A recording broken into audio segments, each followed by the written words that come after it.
음,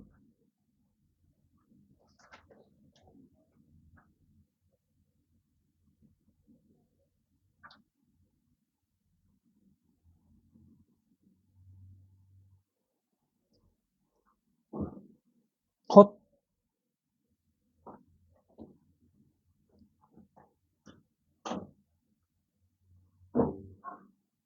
잠시만요. 저 빨리 저 교재 하나, 저 뽑아놓은 거 갖고 올게요.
죄송합니다. 자, 몇 번이라고요? 8번? 8번에 니은?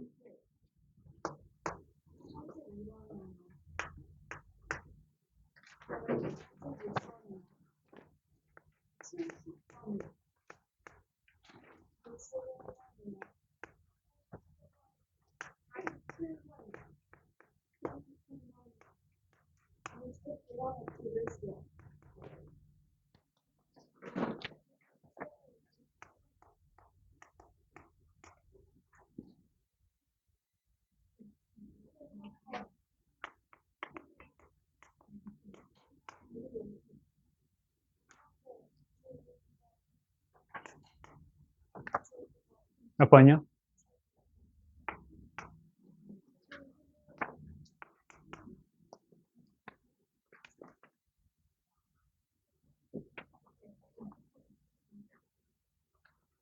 됐나요?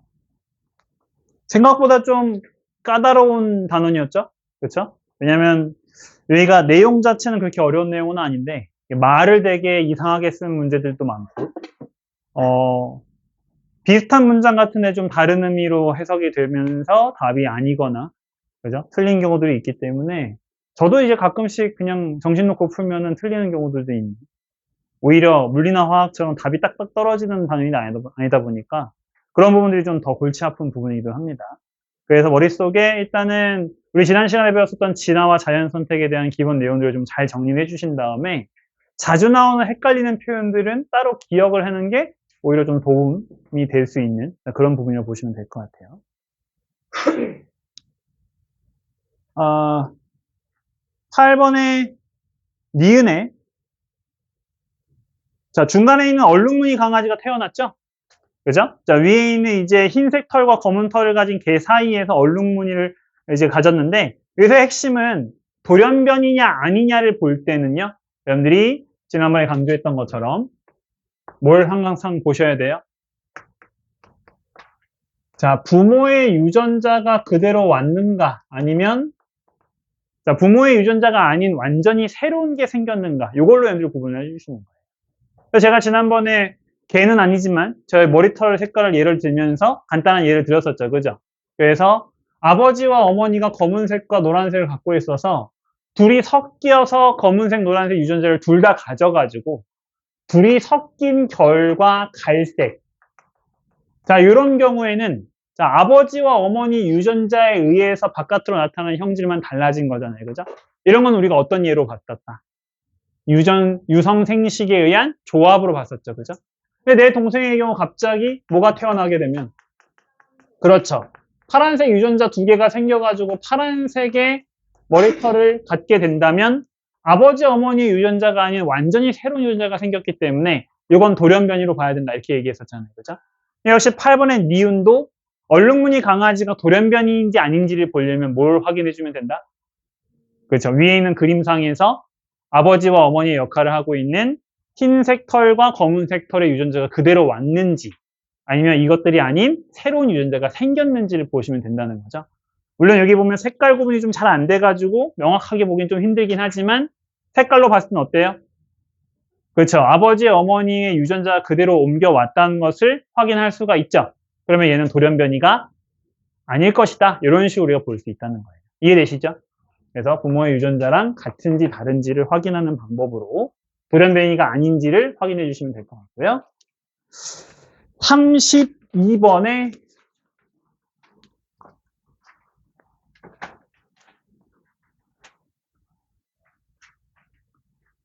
자, 32번에 보시면 기억에 자, 우리 생명과학, 지구과학 문제 풀 때 이런 문장 항상 조심하셔야 돼요. 그렇죠?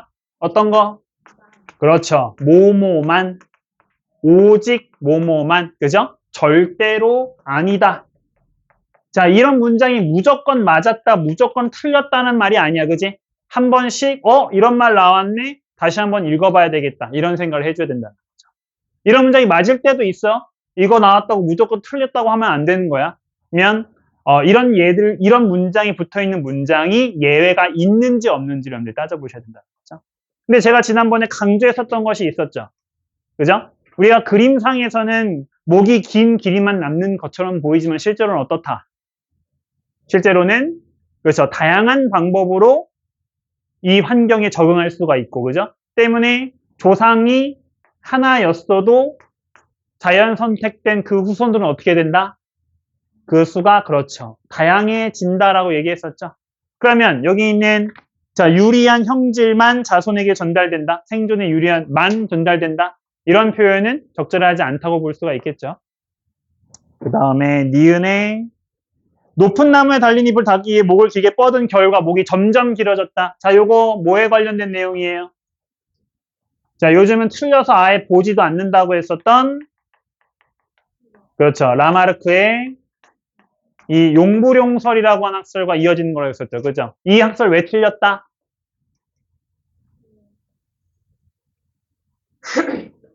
자, 쓰다 보면 점점점 발달한다라고 하는 것은 무슨 변이? 그렇지. 비유전적 변이, 후천적 변이고. 자, 이 비유전적 변이는 이름에서 알 수 있다시피 유전이 안 되기 때문에 자, 진화를 일으킬 수 있다, 없다? 없다라고 얘기했었습니다. 46번, 47번.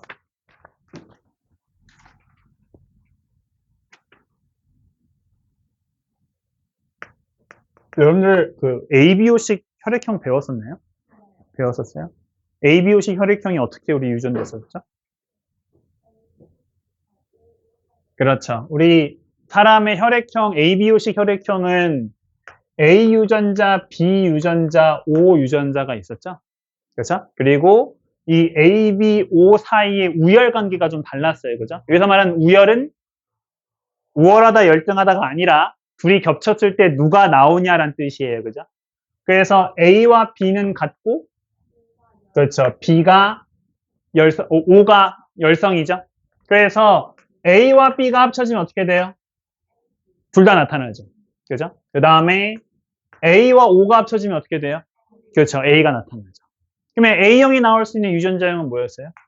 그렇죠. 이렇게 되는 거였고, B형이 나타날 수 있는 건 이렇게 되는 거였고, O형이 나타날 수 있는 경우는 그렇죠. 이렇게밖에 없었죠. 맞죠?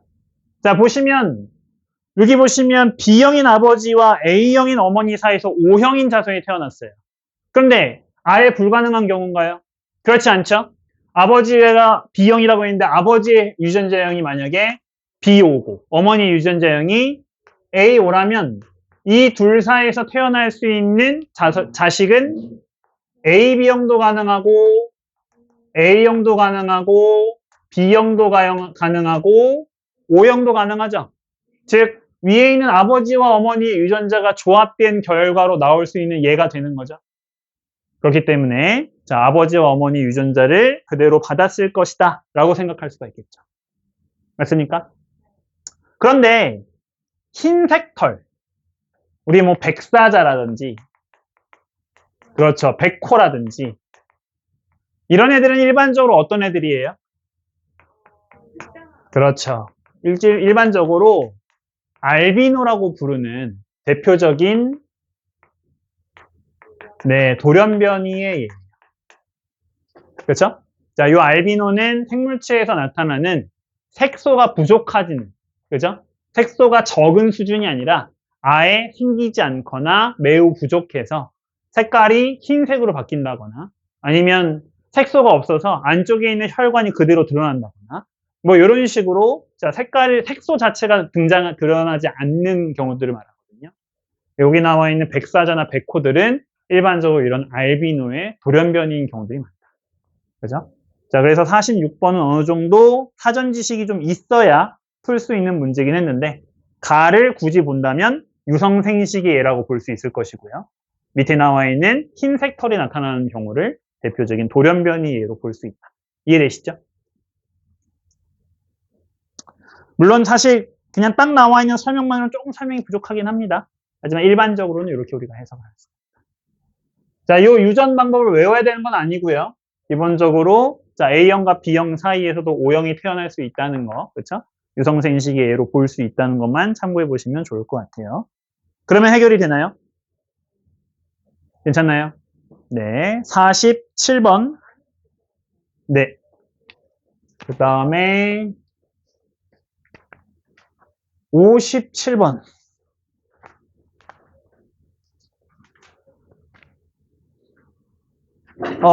기억 질문 때문에 그랬나요? 질문하신 분? 네, 니은 때문에. 57번에 답이 뭐죠? 4번이죠? 그냥 그래프 자체를 해석하시면 돼요. 제일 처음에 살포 시작했을 때 사망률이 몇 퍼센트 정도 돼요? 거의 100%죠. 그죠? 90%를 훌쩍 넘잖아요. 그죠? 이때는 대부분이 죽었다는 거예요, 모기들이. 그죠? 그런데 살포를 하고 나서 몇 개월이 지났더니 어떻게 됐죠? 그렇죠? 여기 있는 살포됐을 때 어떻게 됐어요? 점점점 사망률이 줄어들고 있죠. 그죠? 이건 왜 그런 거예요?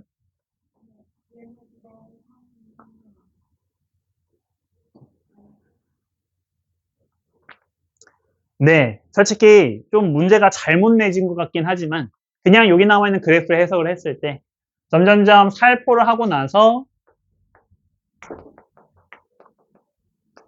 자, 사망률이 점점점 크게 감소를 하고 있고 특히 몇 개월 이후부터 12개월 이후부터는 사망률이 눈에 띄게 더 빠른 속도로 감소하고 있잖아요. 그죠? 그러면 이 살포가 된 후부터 뭘 갖기 시작을 했다? 왜냐면 살포된 순간에 이 사망률이 90%가 넘었잖아요. 그죠? 그런데 얘가 시간이 지나면서 어떻게 됐어요? 그렇죠. 이 사망률이 훨씬 떨어져서 나중에는 거의 20% 아래로 떨어졌죠.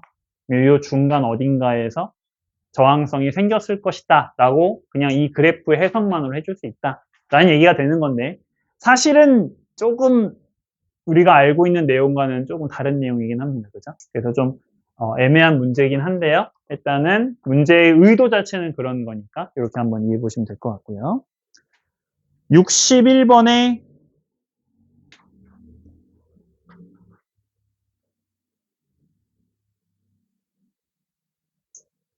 자, P1과 P2에서 자연 선택이 일어났대요. 그죠? P1과 P2가 원래 상태를 말하는 거고요. A와 B가 자연 선택이 일어난 후를 말하는 거죠. 그래서 왼쪽에 있는 A의 경우는 어떻게 됐죠?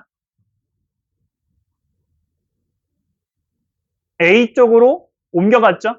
그렇죠? 그러니까 흰 쪽으로 옮겨갔죠? 그래서 A에서는 좀 더 몸의 색깔이 밝아지는 변화가 일어났다라고 우리가 확인할 수가 있을 거고요. 그죠? B에서는 더 어두워졌다 이렇게 볼 수가 있게 되는 거겠죠. 자, 그래서 기억에 몸 색깔의 변이는 P1에서가 A에서보다 많다.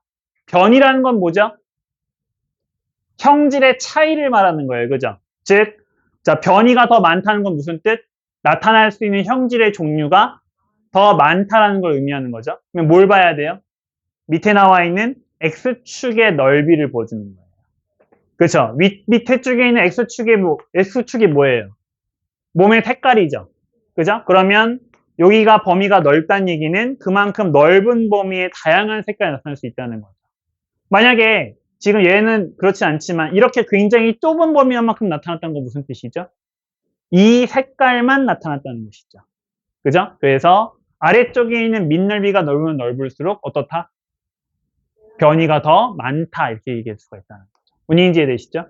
그러면 P1과 A를 비교했을 때 아래쪽에 차지하고 있는 밑변의 길이는 누가 조금 더 넓은 편이에요?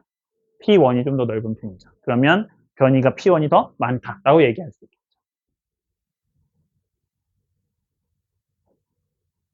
자, 니은의 P2가 B로 될 때 총 개체 수는 늘어났다. 총 개체 수는 어떻게 우리가 구할 수 있을까요? 그렇죠. 바로 뭘 의미하냐면, 자, 여기 있는 각각의 형질마다 개체 수가 정해져 있잖아요. 그죠? 그러면 전체 총 개체 수는 뭘 의미하겠어요? 형질마다의 모든 개체 수를 다 더한 것이라고 볼 수 있겠죠. 만약에 여기 있는 형질들이 아주 빽빽하게 많다면 이 사이를 이렇게 다 채워나갈 수 있겠죠? 그렇죠? 이렇게 채워나가다 보면 뭐가 나오게 돼요? 그래프가 차지하고 있는, 그렇죠, 아래쪽에 넓이가 나오게 되죠. 물론 이 그림상에서는 이 넓이를 정확하게 구분하기가 좀 쉽진 않지만, 그죠? 언뜻 봤을 때 어때요? B가 살짝 높아지긴 했어도 아래쪽 넓이가 누가 훨씬 넓기 때문에 P2가 좀 더 넓기 때문에 전체 개체수는 어떻게 됐을 것이다? 그렇죠? 이렇게 우리가 그래프 해석을 풀 수가 있죠. 두 번째는요. 결국 자연 선택이라는 건 뭐예요? 환경에 적응한 개체가 생존을 했다라는 거거든요. 그 말은 다른 말로 무슨 뜻이에요? 적응하지 못한 애들은 어떻게 됐다? 네, 뭐 죽었다 좀 마음 아프니까. 네? 네, 뭐 감소했다 이렇게 얘기할 수 있겠죠. 그러면 풍족한 상황과 생존 경쟁을 거친 수를 비교했을 땐 당연히 개체 수를 비교했을 땐 어떻게 되겠어요? 다시 자연 선택하기 전에는 아직 얘네들이 안 줄었잖아, 그지? 그러면 양이 어때야 되겠어? 그렇지, 이땐 좀 더 많아야 되겠지. 이해돼? 자연 선택을 하면 어떻게 돼? 적응한 애들은 살아남지만 적응 못한 애들은 죽을 거 아니야, 그지? 그럼 얘들 사라지겠지. 그러면 단순히 개체 수를 비교했을 때는 어느 쪽이 좀 더 많을 거라 예상할 수 있어요? 자연 선택 전이 많을 거라고 생각할 수 있죠. 그래서 그래프 자체로 만약에 풀 수 있는 상황이라면 넓이를 비교해서 개체 수를 비교해도 괜찮고요. 넓이를 비교하기 힘든 이런 문제에서는 자연 선택이라는 게 결국은 적응한 애만 살아남을 테니, 그러면 적응 못한 애는 사라졌다는 얘기가 될 테니까 사라지기 전이 사라진 후보다는 좀 더 수가 않겠지라는 의미로 이렇게 문제를 해석해도 괜찮을 것 같아요. 이해되시나요? 67번.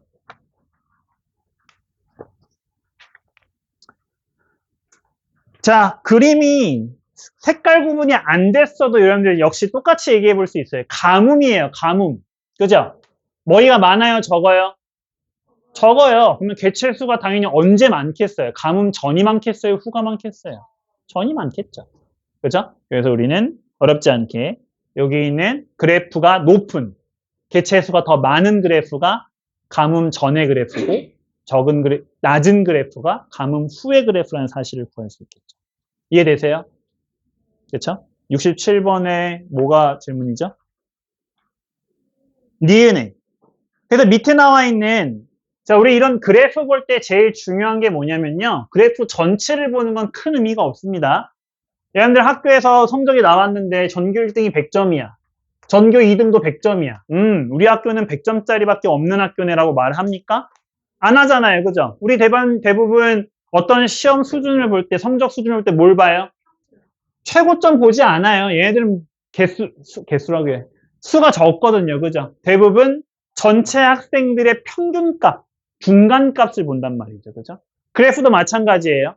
그래프의 모양이 이런 식으로 나왔을 때 제일 낮은 값이나 제일 높은 값은 의미가 별로 크지 않다는 거예요. 우리한테 중요한 건 뭐다? 애들이 제일 많이 몰려있는 중간값 또는 평균값이 제일 중요하다는 거죠. 그러면 이 그래프를 볼 때도 뭘 봐야 되는 거예요? 그래프에서 제일 높은 이 중간이 어디쯤 있는지를 보는 거예요. 그죠? 그러면 가뭄 후의 그래프를 보면 제일 올라간 지점이 어떻게 됐어요? 이렇게 오른쪽으로 이동했어요. 맞죠? 여기 밑에 있는 X축이 뭘 의미하는데요? 부리의 크기를 의미하거든요. 즉 어떻게 됐다? 부리의 크기가 대체적으로 커졌다. 증가하는 변화를 겪었다라고 우리가 이 그래프를 해석할 수가 있다는 거죠. 그러면 왜 커졌느냐? 가뭄이라고 했으니까 문제에 나와 있는 것처럼 가뭄 후에는 조금 더 단단한 씨앗이 많아졌고 단단한 씨앗을 부수려면 어떻게 해야 되기 때문에 그렇죠. 부리 자체가 어떻게 돼야 되기 때문에 크고 단단해져야 되기 때문에 그죠? 자, 이런 변화에 의해서 그래프가 이런 변화를 겪었다라고 해석할 수 있겠죠. 그래서 그래프, 자, 이런 식의 다양한 여러 가지 형질들의 글에 대한 그래프가 한 번에 나올 때는 뭘 보자? 그렇죠. 제일 높은 중간값, 평균값을 보자라고 해석을 하시면 좀 더 쉽게 보실 수 있을 거예요.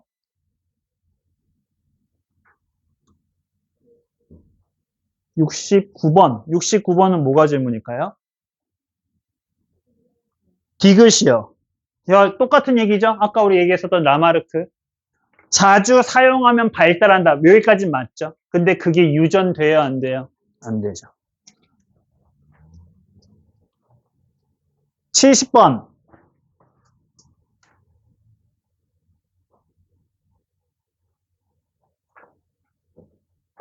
자, 나비 집단의 변이가 기역과 니은에 의해서 모두 증가된다. 그림을 보세요. 그죠? 그림을 봤을 때 기역 과정에서는 어떻게 됐어요? A에서 B, A에서 C가 새롭게 생겼죠. 근데 니은에서는 어떻게 됐죠? A라고 하는 변이가 사라졌잖아요. 그죠? 그러면 얘는 증가했다고 볼 수 있어요? 없어요? 증가했다고 볼 수 없겠죠. 맞아요? 맞습니까? 기역 과정, 니은 과정을 따로따로 보자는 거예요. 이해되시나요? 네. 가에서 환경에 대한 적응력은 B가 A보다 높다? 가라고 하는 곳에서 A와 B가 함께 있었죠. 그런데 니은 과정의 결과 어떻게 됐죠? 그렇죠. A가 사라졌죠. 이 말은 누가 적응했다? 그렇죠. B가 적응했다는 거죠. 아마도 B가 A보다는 적응력이 어땠을 것이다? 좋았을 것이다 라고 생각할 수 있다는 거죠.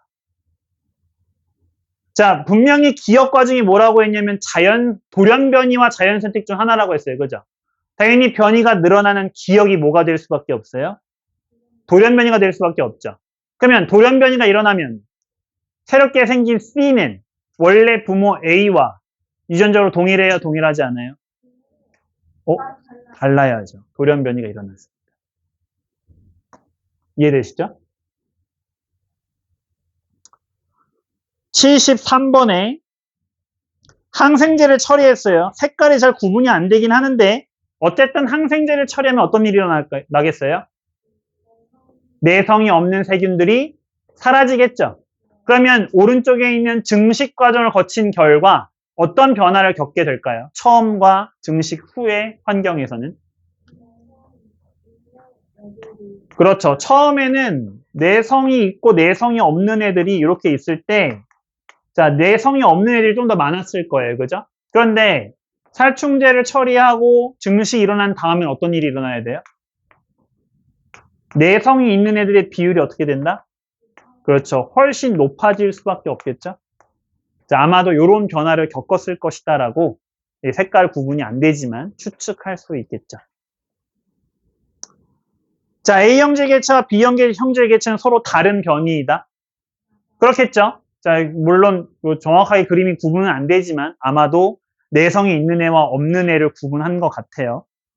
언뜻 잘 보면 좀 더 진한 애가 누구예요? 네, 조금 더 진한 애가 B 같죠?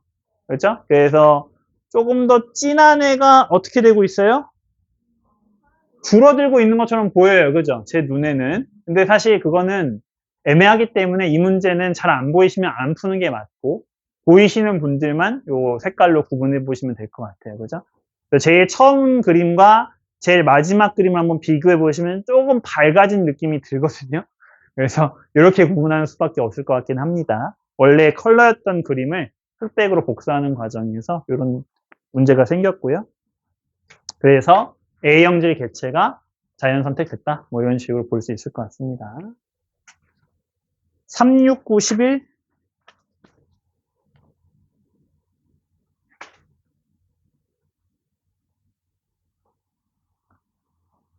3번 3번 질문 뭐 몇 번이 질문이죠? 기억이요. 문제에서 가에서 이렇게 얘기하고 있어요. 다양한 핀치 조상 무리가 살고 있었다. 그죠? 조상이 어땠다? 형질이 다양했다. 그 말은 유전 형질이 어땠다? 살짝씩은 달랐다는 걸 의미하는 거죠. 6번은 뭐가 질문이죠? 6번 질문하신 분. A 보시면 제가 절대로 하면 안 된다는 말이 들어가 있어요. 어떤 말이죠? 그렇죠. 우수하다라는 표현은 진화론에서 옳지 않은 표현이에요. 적어도 자연 선택에서 옳지 않은 표현입니다. 아시겠죠? 또 자본주의의 핵심은 경쟁이에요. 그래서 다윈의 자연 선택설은 자본주의 발달에 영향을 끼쳤다라는 설명을 제가 지난번에 했었죠? 그런데 다윈의 진화론을 악용한 예로서 어떤 얘기를 했었어요? 인간 사회도 진화의 결과 만들어졌고, 그렇죠. 그래서 더 우월한 사회가 열등한 사회를 지배해도 된다는 악용의 사례가 있었다라고 얘기했었죠. 그래서 그런 내용의 바탕이 되었다. 그게 다윈이 했다는 얘기가 아니라 자, 그런 이론적 배경이 되었다라는 얘기를 해주고 있는 겁니다. 9번은 어떤 게 질문일까요? 기억의 종의 분화는 무엇의 결과로 제가 얘기했었어요? 진화의 결과가 종의 분화예요. 단순히 형질이 많아진 것부터를 종의 분화라고 하지 않아요. 왜냐면 우리가 종이 나눠졌다는 걸 뭘 통해 아냐면 나중에 남은 후손을 통해 아는 거거든요. 그러면 그 과정에 있는 뭘 이미 겪었다? 자연 선택을 겪었다는 거예요. 근데 간은 어떻죠? 아직 자연 선택을 겪기 전이에요. 단순히 변이가 많아지는 걸 의미해요. 뭘 보고 알 수 있죠? 나에서 줄었죠. 정하지 못한 게 사라졌다는 얘기를 해주고 있는 것이기 때문에 아직 자연 선택을 겪기 전이라는 것을 가해서 확인할 수 있는 거예요. 이해되세요? 디귿에 다윈은 유전학에 대한 원리를 전혀 알지 못했었다라고 얘기했었죠. 기억하셔야 돼요. 다윈은 자, 유전자에 관련된 내용을 전혀 몰랐기 때문에 자, 이 변이의 발생 원인과 유전 원리를 설명하지 못했어요. 이게 한계점이라고 했어요. 그죠? 그래서 디귿에 일부러 다윈은 이라고 써놓은 거예요. 이해되시죠? 11번 제가 풀지 말라고 했는데 11번 오늘 할 내용이라서 이건 안 푸셔도 괜찮습니다. 나 이거 풀지 말라고 하지 않았니? 그죠? 11번 풀지 말라고 했는데 오늘 할 내용을 알아야 푸실 수 있어요. 자, 됐나요? 좋습니다. 자, 테스트 빨리 보고 오늘 진도 나갈게요. 테스트는 10문제.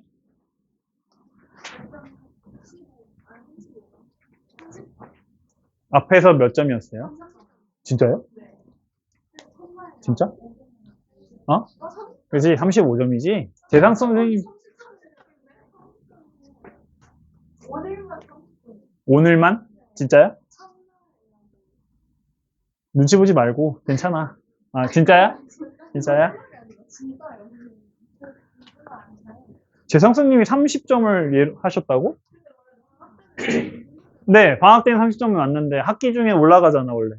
아니야? 위에 있는 통과 기준 40점은 그러면 오늘은 적용시키지 않고 네, 원래는 40점이긴 한데. 네, 시작하겠습니다. 답지도 드릴게요.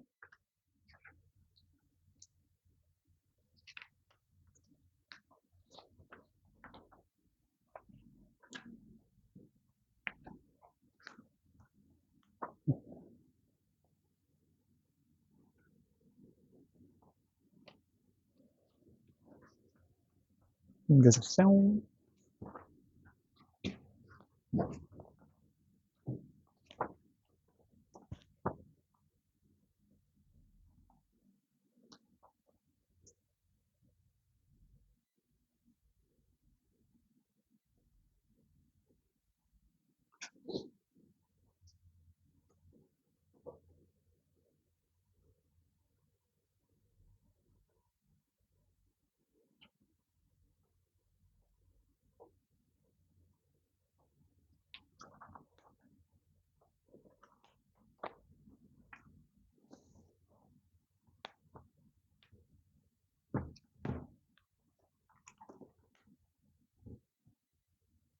우와, 초연이.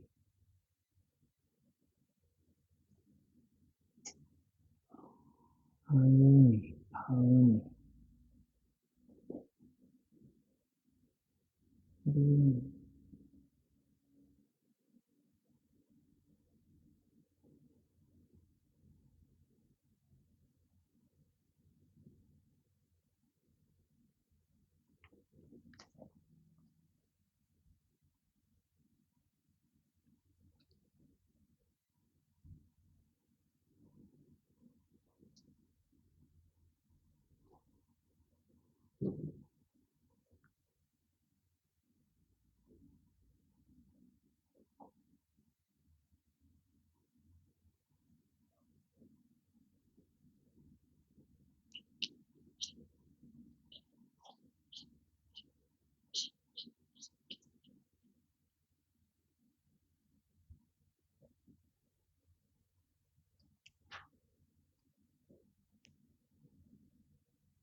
오늘 커트라인은 30점으로 할게요.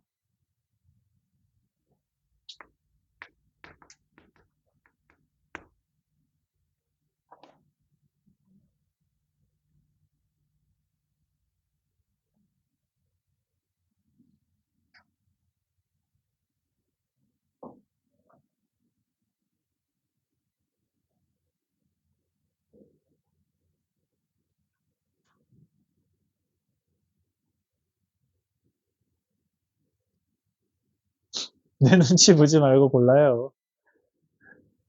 눈치를 보고 그래. 커트 못하면 재시험하고 클리닉 하면 되지 뭐. 그치?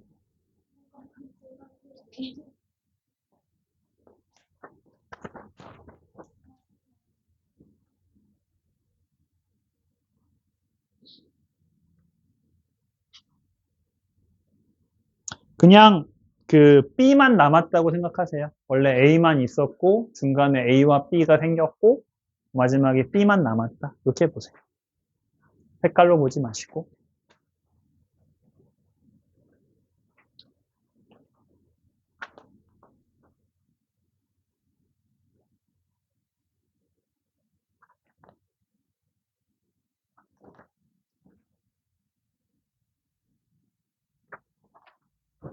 다 했어?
낼 거?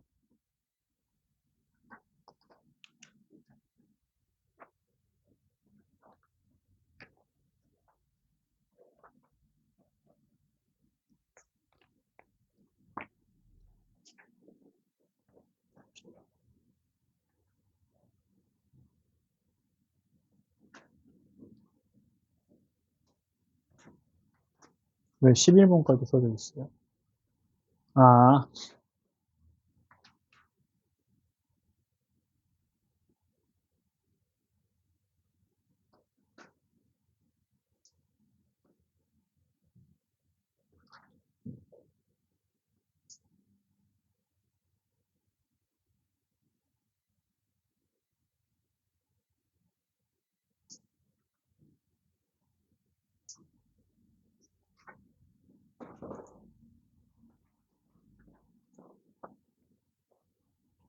자, 슬슬 마무리해 주시죠. 억지 옮겨 주시고, 이름 꼭 써주시고. 그다음에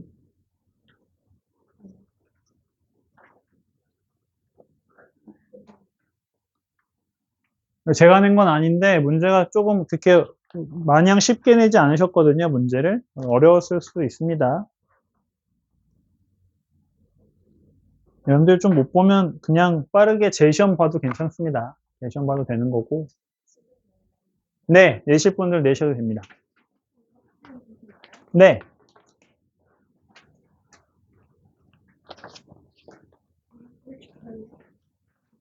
답안지 주세요. 네. 가성함이?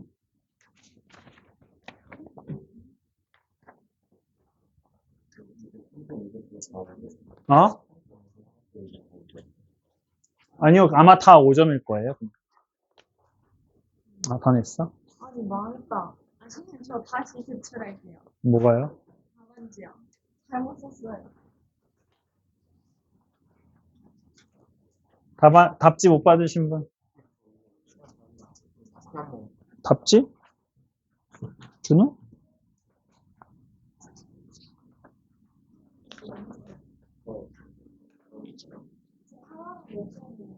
하나당 5점일 거예요. 중간에 3.5점 적어져 있는 건 원본에 있었던 점수고 실제 점수는 아니니까. 됐어? 넵.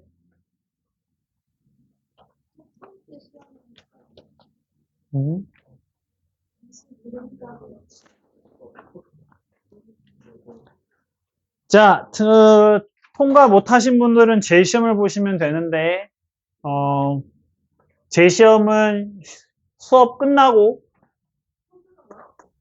아니요. 이때만 있는 건 아니고. 자, 수업 후, 공부 시간 후에 10시에 보고 가셔도 되고요. 아니면 다음 주 수업일, 자, 다음 주 수업일 전에 오긴 좀 힘들겠죠? 학교도 다니시고 하니까. 쉬는 시간이나 이럴 때 자, 빠르게 보셔도 괜찮습니다. 제가 원래는 다른 시험지를 준비하는데 아무도 다른 시험지로 안 보더라고요. 그래서 기존의 시험지로 볼게요. 이런 시험지로 보고. 그래서 다시 보는 게 중요한 거니까 그냥 수업 끝나고 빠르게 다시 보셔도 괜찮습니다. 알겠죠? 그게 쉽지 않았습니다, 여러분들. 너무 이렇게 막 우울해하지 마시고. 혹시 뭐 다른 거 질문 있으실까요? 오늘 본 테스트 문제 중에.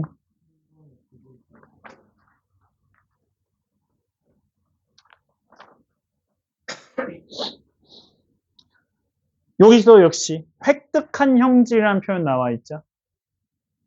그죠? 여기 나와 있는 획득이라는 표현 자체가 나중에 후천적으로 얻었다라는 걸 의미하는 것이고 때문에 얘는 유전되지 않는 변이, 비유전적 변이를 얘기하는 거예요. 이해되시죠?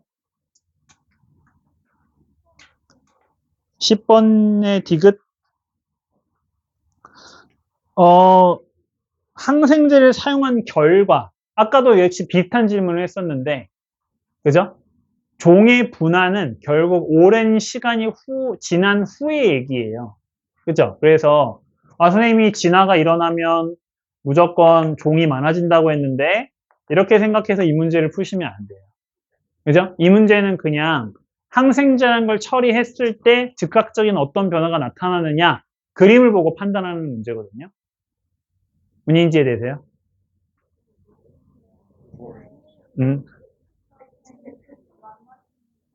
변이가 증가된다는 말은 말 그대로 무슨 뜻이 돼야 돼요? 형질이 다양해져야 돼요. 그죠? 근데 제가 뭐라고 했죠? 여기 제일 마지막 그림에 뭐밖에 안 남았다고 했어요? B밖에 안 남았다고 했죠. 그러면 형질이 다양해졌다고 볼 수 있어요? 없어요? 없죠. 이해되시죠? 그렇기 때문에 진화가 되면 종의 수가 많아지는 거 맞아요. 하지만 이건 굉장히 오랜 시간이 지난 후의 변화를 말하는 거고요. 지금 이 문제는 진화를 겪은 후의 내용을 물어보는 게 아니라 지금 그림에 보이는 상황에 대해서 그냥 물어보고 있는 거예요. 그림에 보는 상황에서는 변이가 다양해지지 않았죠? 때문에 디귿은 틀렸다라고 보는 거죠. 이해되시죠? 네.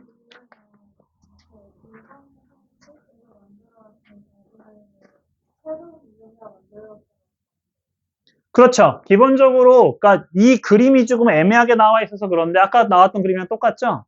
아버지와 어머니의 유전자를 표시를 해줬어요. 그래서 아버지, 어머니의 유전자랑 똑같다고 한다면 새로운 유전자가 만들어진다라는 표현은 잘못됐다라는 거죠. 이해되시죠?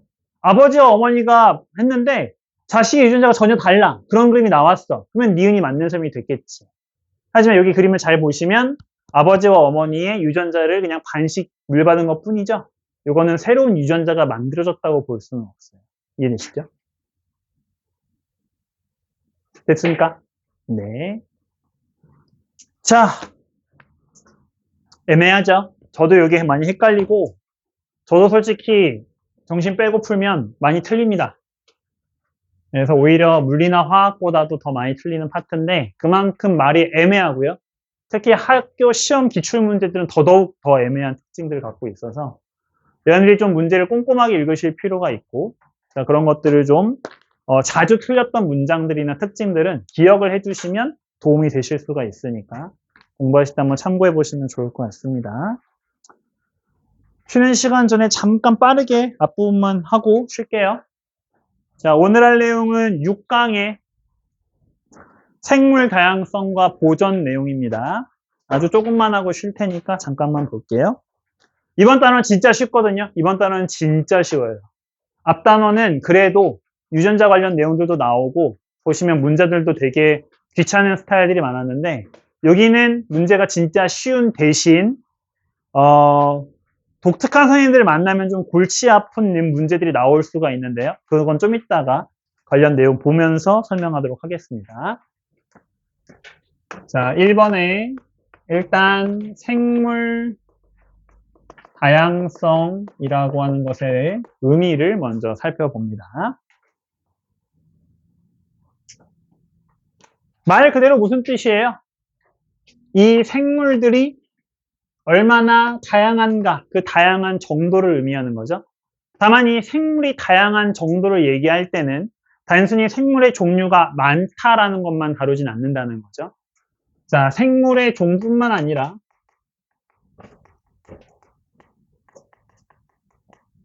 자, 같은 생물종 안에서의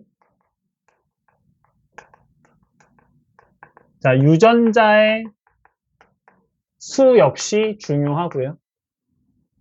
자, 그리고 그 생물들이 사는 환경의 종류도 다양하다라는 내용이 나와 있습니다. 자, 그래서 이 생물 다양성을 설명을 할 때는 다시 세 가지 다양성을 구분하는데, 그러고 보니 여러분들 요거는 방학 동안에 배웠죠? 방학 때 내용 했었죠? 자, 뭐뭐뭐 있었어요? 생물 다양성을 표현할 때 우리가 어떤 다양성들을 얘기했었죠? 첫 번째는 자, 유전적 다양성이에요. 자, 다른 말로는 그냥 유전자 다양성이라고 써도 괜찮아요. 유전적 다양성, 유전자 다양성 같은 말입니다. 바로 위에 나와 있는 무슨 뜻이죠? 같은 생물종 안에서 자, 유전자가 얼마나 다양한가, 그 유전자의 종류를 의미하는 게 유전적 다양성이에요. 자, 하면 생물종의 수, 생물종이 얼마나 다양한가 얘기해 줄 수 있어야 되겠죠?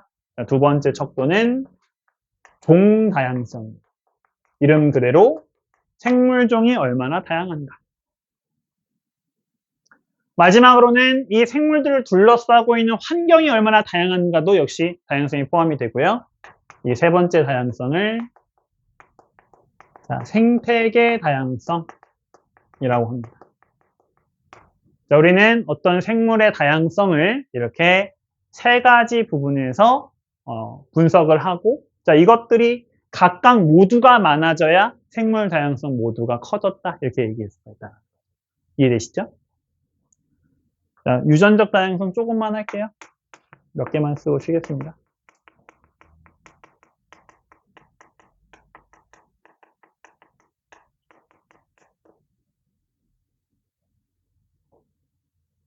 자, 유전적 다양성의 뜻은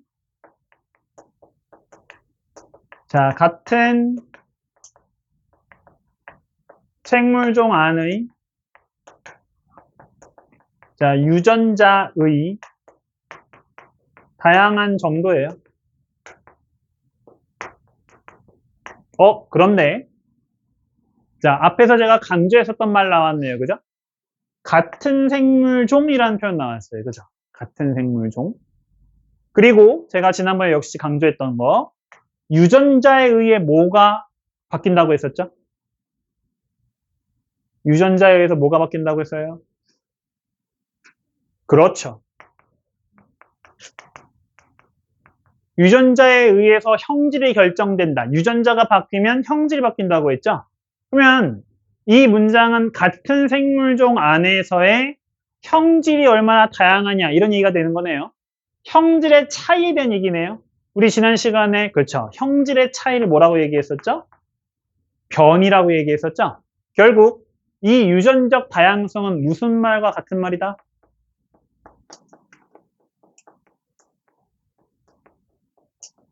자, 변이가 얼마나 다양한가? 자, 변이의 다양성과 같은 말이 된다는 거죠.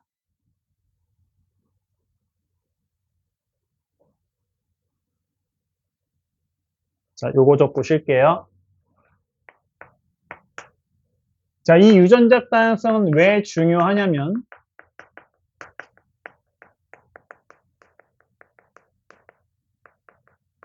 자, 유전적 다양성이 높다라는 말은 뭘 의미한다?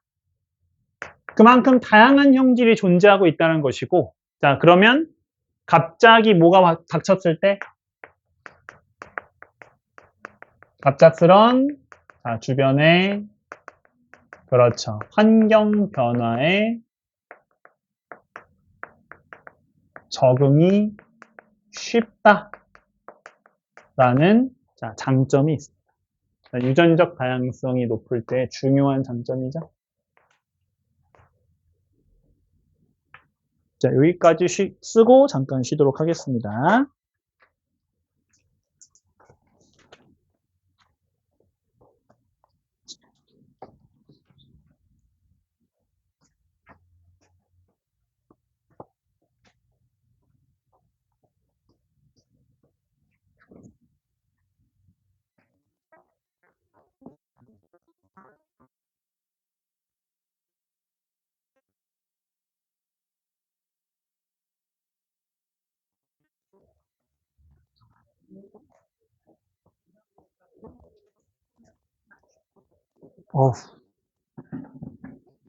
제가 너무 못 가르치나 본데요. 너무 못 봤는데, 시험. 네, 우리가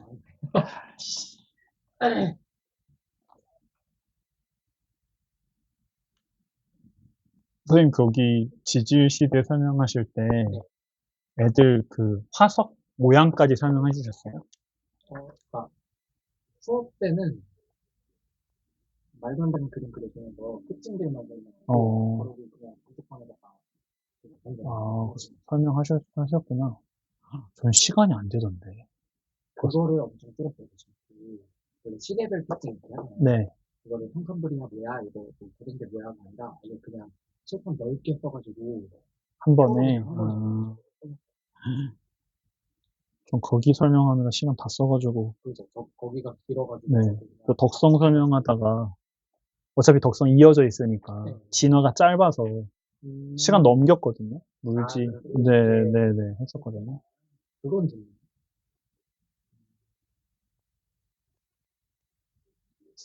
근데 아까 물지 문제 풀어보니까 생각보다 설명한 걸로 풀기 좀 힘든 것 같아가지고. 저는 딴 거는 다 괜찮은데 네. 특징한 거 보니까 대륙풍 설명을 까먹고 대륙풍. 저도 설명 안 했는데.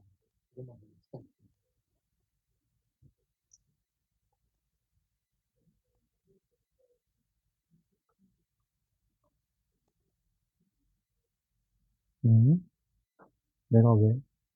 재성쌤이 많이 봐주셨어요? 네?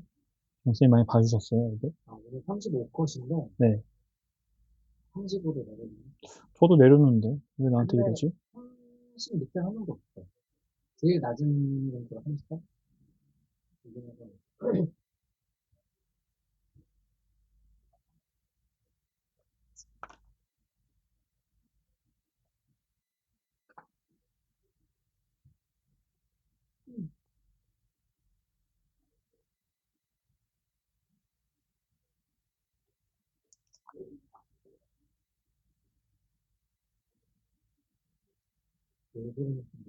당연히 처음으로 35를 만들었는데. 다원이 이번에 통과했어요. 아, 진짜요? 네.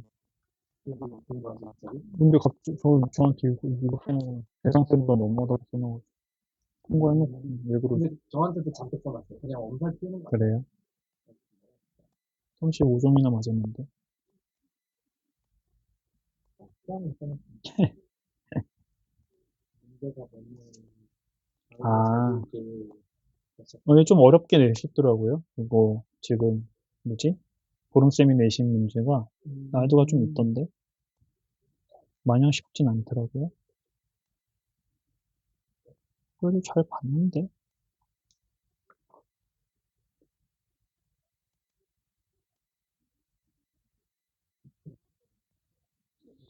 주어만 좀 잘 관리하면 될 것 같기도 하고.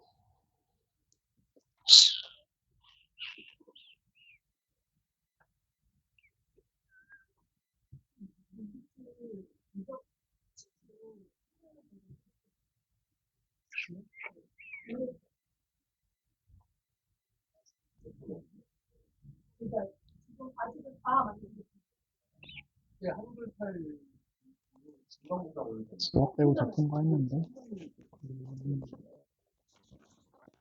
주어도 주어도 통과했네? 뭐야? 아 아니구나. 주어 통과 못했네.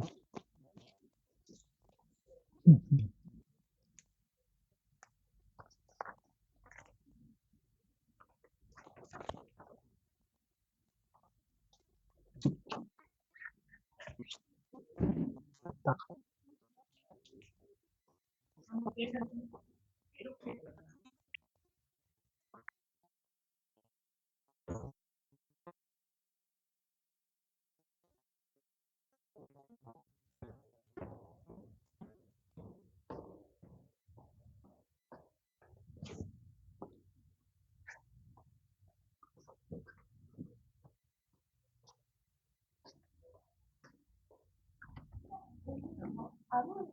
아직 안 끝났어.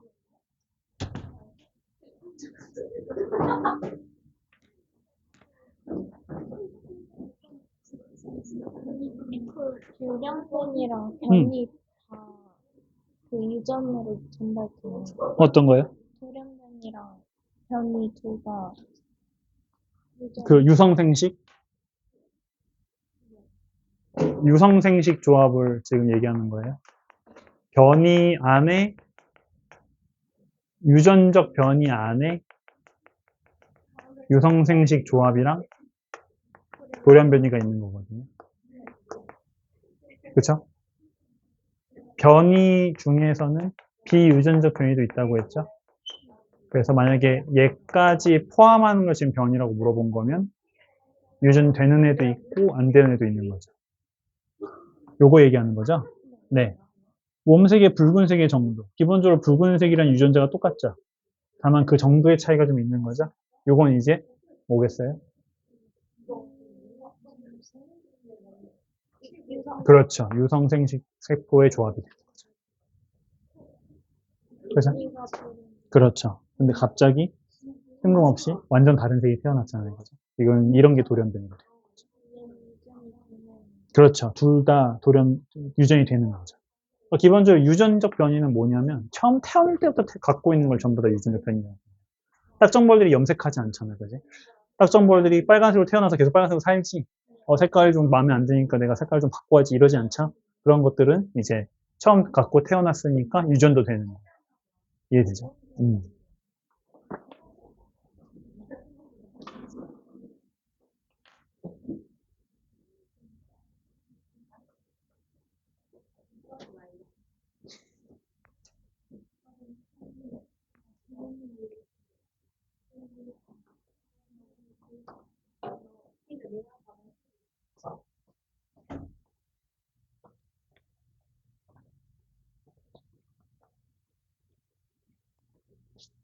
배지환 학생은 제가 전반으로 알고 있어서 네, 다 왔습니다.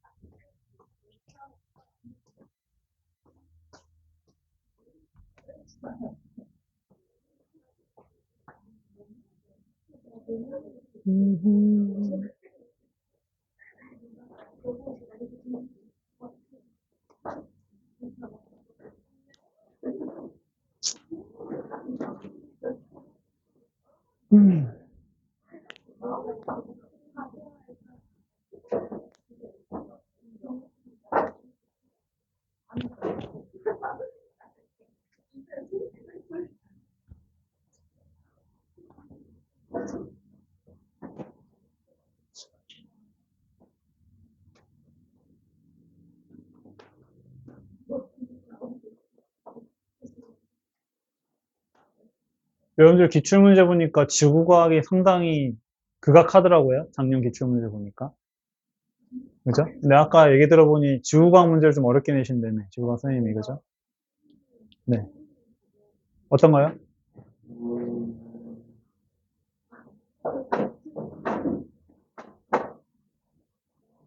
그래서 지지시대 문제를 굉장히 귀찮게 내셨는데, 그래도 여러분들이 이제 혼동하시면 안 되는 게, 말을 막 어렵게 한다고 해서 그 어려운 내용을 다 알아야 되는 게 아니에요. 아시겠죠? 자, 그 안에 들어있는 핵심 내용을 잘 파악하는 게 되게 중요하니까, 막 복잡한 이런 내용들을 너무 현혹되지 마시고, 생명 파트는, 그렇게 어렵게 출제가 작년 기준으로는 안 됐었기 때문에, 생명 파트보다는 이제 지구과학 파트에 조금 더 신경 써서 공부를 하시면서 자신감을 좀 가지시는 게 좋습니다. 공부를 하는 이유가 사실은 우리가 똑같은 문제를 만날 일은 없잖아요. 그래서 내가 이만큼 공부했으니 내가 잘 풀 수 있다. 이런 자신감을 갖기 위해서 공부들을 하는 거니까. 물론 이제 우연히 내가 봤던 내용이 그대로 시험에 나올 수도 있긴 한데 사실 그런 것들 확률은 정말 공부를 많이 하지 않는 이상 높지 않기 때문에 자신감을 가질 수 있도록 내용들 좀 잘 정리해 보시면 좋을 것 같습니다. 자, 요 갑작스러운 환경 변화에 적응이 쉽다라는 내용과 관련해서 자주 나오는 대표적인 예가 한 가지가 있죠. 바로 바나나에 대한 얘기예요. 자, 지난 시간에 풀지 말라고 했었던 뒤쪽에 기출문제 11번이 바로 이와 관련된 내용인데요. 이 야생 바나나와 이 재배용 바나나에 대한 내용. 찾아보니까 바나나를 재배한 지 되게 오래됐더라고요. 바나나를 재배한 게 거의 2000년이 넘었대요. 그죠? 그래서 원래 이 야생 바나나는 어떻냐면 굉장히 씨앗이 많습니다. 자, 이 씨앗이 많다는 거 생각보다 중요한 의미인데 이게 뭘 의미하죠? 씨앗이 많다? 개체수가 많다. 좋아요. 자손이 많다는 거죠. 그죠?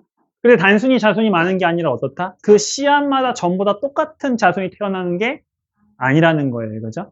기본적으로 왜 그렇다? 그 씨앗들은 전부 다 어떻게 해서 만들어지고 그렇죠.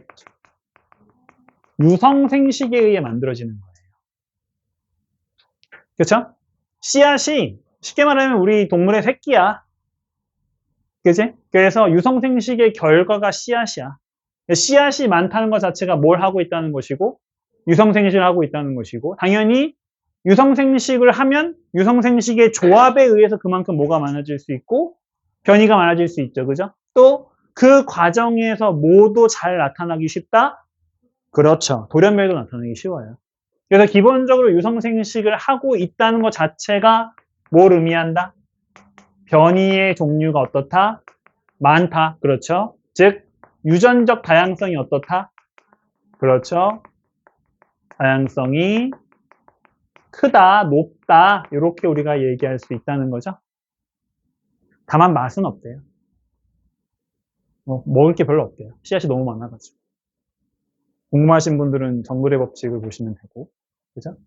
근데 우연히 이 씨가 없는, 그죠? 씨가 없는 재배용 바나나를 아주 옛날 사람들이 발견을 했다고 합니다.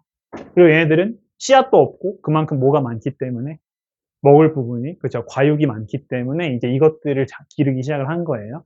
문제는 씨앗이 없으면 얘를 심을 수가 없죠. 그래서 이 사람들은 이 바나나를 키우기 위해서 어떤 방법을 쓰기로 했다? 유전자 조작을 2000년 전에 하긴 힘드니까요. 그죠? 자, 일단 씨 없는 바나나를 발견한 거야. 그지? 근데 얘는 자손을 만들 수 있어? 없어? 없어. 그런데 식물은 우리 동물이랑 좀 달라. 우리 동물은 팔을 잘라서 팔에서부터 동물을 만들 수는 없지만 식물은 그게 가능해. 그렇죠. 줄기나 뿌리 같은 애들을 다시 심어서 여기서부터 새 자손을 얻는 방법을 쓰는 거예요. 그죠? 자, 이런 방법 우리가 예전에 한번 말을 배운 적이 있었어요. 무슨 생식? 무성생식. 그죠? 중에서도 줄기나 뿌리, 잎 같은 걸 가지고 자손을 만드는 방식. 영양생식이라고 불러요. 영양생식. 왜냐면 식물의 잎, 줄기, 뿌리를 다른 말로 뭐라 부르냐면 영양기관이라고 부르거든요. 자, 이 영양기관으로 자손을 만든다고 해서 무슨 생식? 영양생식이에요. 근데 얘는 결국 쉽게 생각하면 사람의 경우에는 팔을 잘라서 그 팔에서부터 어떤 사람을 만든다고 생각을 하는 거야. 그러면 어떨까? 이렇게 해서 만든 바나나 나무는 어떤 특징을 가질까요? 어떤 특징을 가져야 돼? 그렇지. 여기 있는 이 잎, 줄기, 뿌리를 얻은 개체랑 똑같은 유전자를 갖고 태어나는 거야. 문인지 이해돼? 그치? 다양한 자손이 만들어지는 게 아니라 어떤 애가 만들어지는 거야? 똑같은 애가 만들어지는 거야. 그래서 이 영양생식은 무성생식의 한 방법이고, 이 말은 무슨 뜻이다? 부모와, 물론 식물한테 부모라는 표현을 쓰진 않지만 부모와 같은 형질을 가지고 있다는 거예요. 완전히 동일한 형질을 갖고 있다는 거죠. 즉, 유전적 다양성이 높다, 낮다? 매우 낮아요. 유전적 다양성이 매우 낮다는 거죠. 이거 이해되시나요? 자, 그런데 잘 먹고 잘 살고 있었어. 그러다 이 바나나가 워낙 맛있고 영양분도 풍부하니까, 그지? 최근에 1900년대에는 엄청 많이 키웠어요. 특히 그 중에서도 이 그로미셸이라고 하는 바나나 종이 있었어요. 그로미셸. 저는 못 먹어봤습니다만. 1900약 50년대까지는 있었던, 저는 아직 전 못 먹어봤어요. 오해하지 마시고. 네, 1950년대까지 있었던 바나나 종이라고 합니다. 굉장히 맛있었대요. 그래서 물론 이걸 먹으신 분이 지금까지 몇 분 계실까는 모르겠지만 옛날 바나나가 지금보다 맛있다라고 얘기하시는 분들이 종종 계신데 옛날에 이런 종이 있었다고 합니다. 문제는 이 바나나에 아주 심각한 곰팡이병이 퍼지는데 바로 파나마병이라고 하는 뿌리에 곰팡이가 붙어가지고 이 바나나 나무를 다 죽여버리는 매우 무서운 전염병이거든요. 자, 이 병이 퍼지는 바람에 이 그로미셸 병은 요거에 대한 저항성이 없어서 어떻게 돼버렸다? 네, 멸종이 돼버렸다는 거예요. 자, 왜 이 바나나는 이에 대해서 대응하지 못했다? 그렇죠. 변이가 별로 없는 거예요. 유전적 다양성이 낮은 거죠, 그죠? 그래서 얘들은 전부 다 부모랑 똑같은데 이 부모가 어떤 형질을 갖고 있었기 때문에 요거에 대해서는 저항성이 없었기 때문에 대항하지 못한 거죠. 근데 우리가 바나나를 포기할 수 없잖아, 그지? 그래서 야생 바나나를 연구해가지고 1960년대에 새로운 바나나 종을 만들었어요. 그게 바로 우리가 현재 먹고 있는 캐번디시라는 종이에요. 역시 얘도 씨 있다 없다? 없어요. 유전적 다양성 높다 낮다? 낮아요. 맛도 얘보다 좀 덜하대요. 하지만 잘 살고 있었어. 그런데 문제는 또 뭐다? 우리가 변종을 만들었듯이 모두 변종이 생겨버렸다. 파나마병에 대한 역시 또 새로운 변종이 생겼다. 그러면 이 캐번디시 종은 이 새로운 전염병에 대해 저항성이 있다 없다? 그렇죠. 저항성이 없죠. 형질이 다양하지 않으니까요. 그죠? 그러면 언젠가 얘도 또 무슨 위기를 맞을지 모른다? 멸종의 위기를 맞을지 모른다. 이해되시죠? 만약에 우리가 맛을 좀 포기하고 야생 바나나를 키웠다면 어떻게 될 수 있었다? 그렇죠. 유성생식에 의해서 변이가 다양할 테니 이런 전염병에 대해서도 어떻게 할 수 있다? 대항하는 품종이 나타날 수 있었겠죠. 하지만 계속해서 하나의 형질만 쭉 이어서 우리가 영양생식을 해왔기 때문에 이 새로운 병에 대해서 우리가 지금 키우고 있는 바나나는 저항성이 있다 없다? 없다. 방금 얘기했던 것처럼 자, 이 유성생식을 하지 않았던 이 캐번디시는, 아니, 바나나는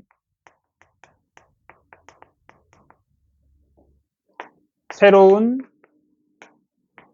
환경 변화에 어떻게 되기 쉽다?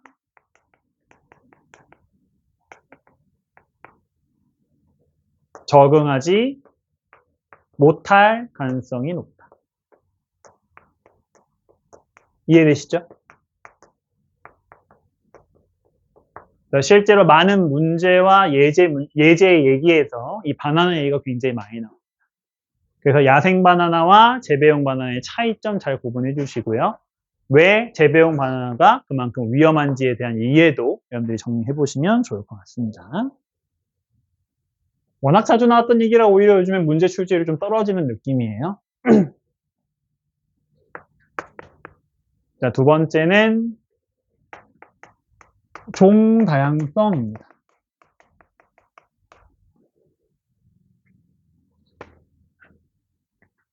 이름에서 알 수 있다시피 종 다양성은 자, 일정 지역 안에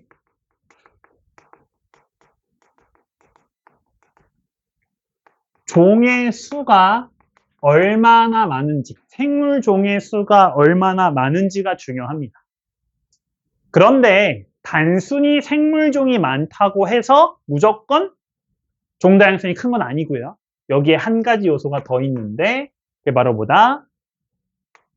얼마나 고르게 분포하는가. 이 두 가지가 중요하다는 거죠.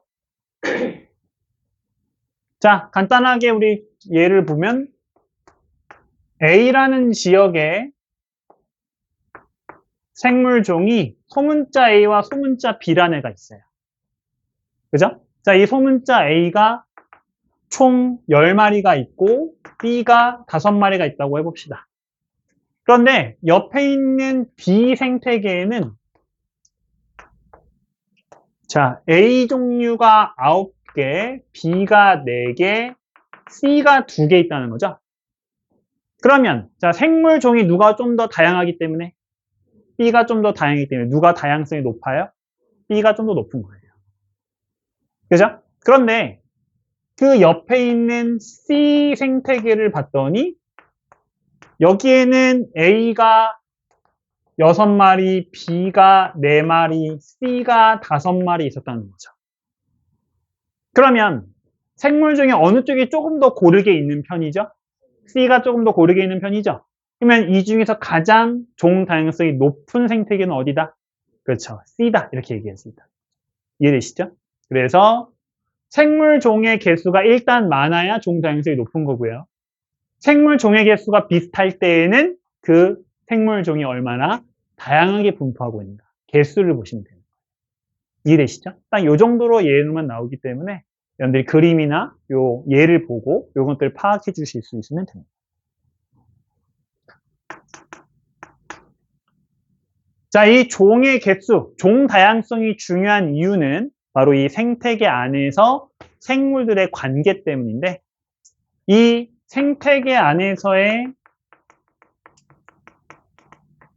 생물종들 사이의 관계 중 가장 중요한 게 뭐예요?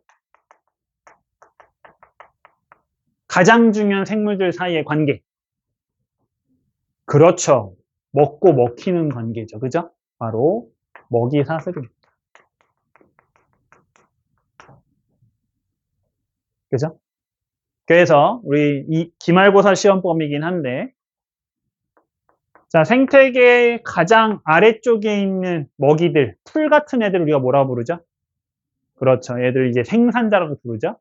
자, 이 풀을 주로 먹는 초식 동물들 우리가 뭐라 불러요? 1차 소비자라 불러요. 그죠? 1차 소비자. 그래서 뭐 풀을 먹는 예로 제가 메뚜기, 소는 좀 세. 등치가 커서. 그죠? 작은 생태계 예를 듭시다. 손 너무 크니까. 이제 메뚜기가 있다고 해봅시다. 그냥 이 메뚜기를 먹는 애들이 또 있겠죠. 그죠? 뭐 어떤 애들이 있겠어요? 뭐 쥐나 이런 애들이 있을 수 있겠죠. 이 쥐를 또 뭐가 먹어요? 고양. 네. 고양이도 좋은데 고양이 말고 뭐 부엉이 같은 애를 합니다. 올빼미. 그죠? 자, 이렇게 먹고 먹히는 관계가 어떻게 돼 있어요? 하나의 긴 줄로 이어져 있죠? 이런 줄 우리가 뭐라 부른다? 그렇죠. 이런 애들을 우리가 먹이, 사슬이라고 부르는 거죠. 자, 그런데 종 다양성이 커지면 어떤 일이 일어나죠? 그렇죠. 단순히 커지는 것뿐만 아니라 어떤 변화까지 더 복잡해지게 되는 거죠. 같은 풀을 메뚜기뿐만 아니라 모두 먹을 수 있고 계속 소가 나오는데 여기 소한테 지는 애들 소한테 이긴 애들이 별로 없어. 그지? 그러니까 소는 좀 빼주고 좀 작은 애들로 해봅시다. 뭐 예를 들어서 벼룩? 벼룩? 갑자기 너무 작아지긴 했는데 벼룩? 벼룩? 메뚜기 말고 여치 같은 걸로 하자. 여치하자. 그지? 그냥 이 여치를 또 쥐도 먹을 수 있지만 누구도 먹을 수 있어. 뭐 개구리 같은 애들도 먹을 수 있지. 그지? 또 쥐가 종류가 여러 가지 있을 수 있잖아요. 그지? 아니 쥐가 여치를 먹는 거죠. 그죠? 이게 별로 큰 차이 없는 곤충들이야. 그지? 큰 차이 없는 곤충들을 좀 더 작은 동물들이 먹는 거죠. 그죠? 또 이 동물들을 다시 붕어이가 여러 명 섭취할 수 있죠. 그죠? 이렇게 종 다양성이 증가하게 되면 어떤 변화가 일어날 수 있다? 바로 먹이 사슬이 좀 더 어떻게 된다? 그렇죠. 커지고 복잡해진다. 몇몇 책에서는 이렇게 복잡해진 먹이 사슬을 뭐라고도 부른다? 그렇죠. 먹이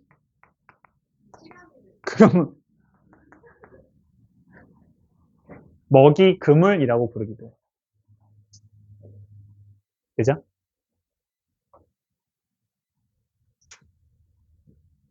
자, 그러면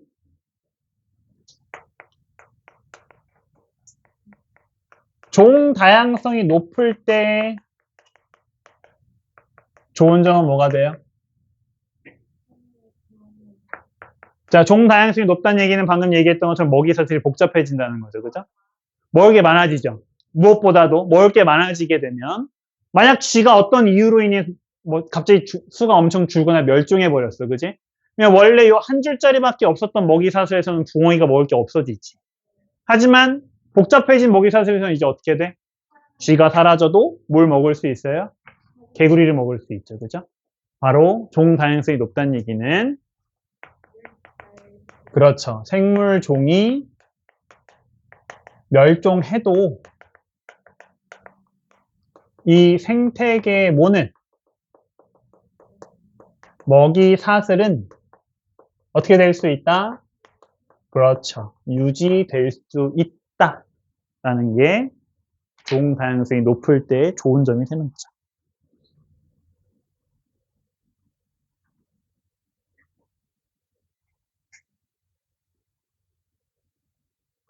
자, 굉장히 중요한 내용이고 우리 기말고사 시험번이와도 연결되는 부분이니까 자, 먹이 사슬이 유지될 수 있다. 먹이 그물이 유지될 수 있다라는 이 특징을 기억해 주시면 좋겠습니다. 자, 마지막 생태계 다양성이고요.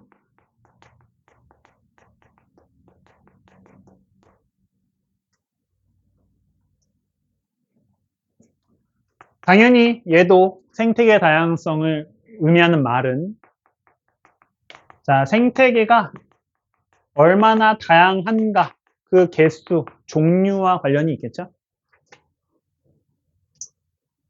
그런데 이 생태계가 다양해지면 뭐도 달라질 수 있다. 바로 이 생태계와 그 안에 구성 생물 사이에 상호작용 역시 다양해질 수 있다는 거죠.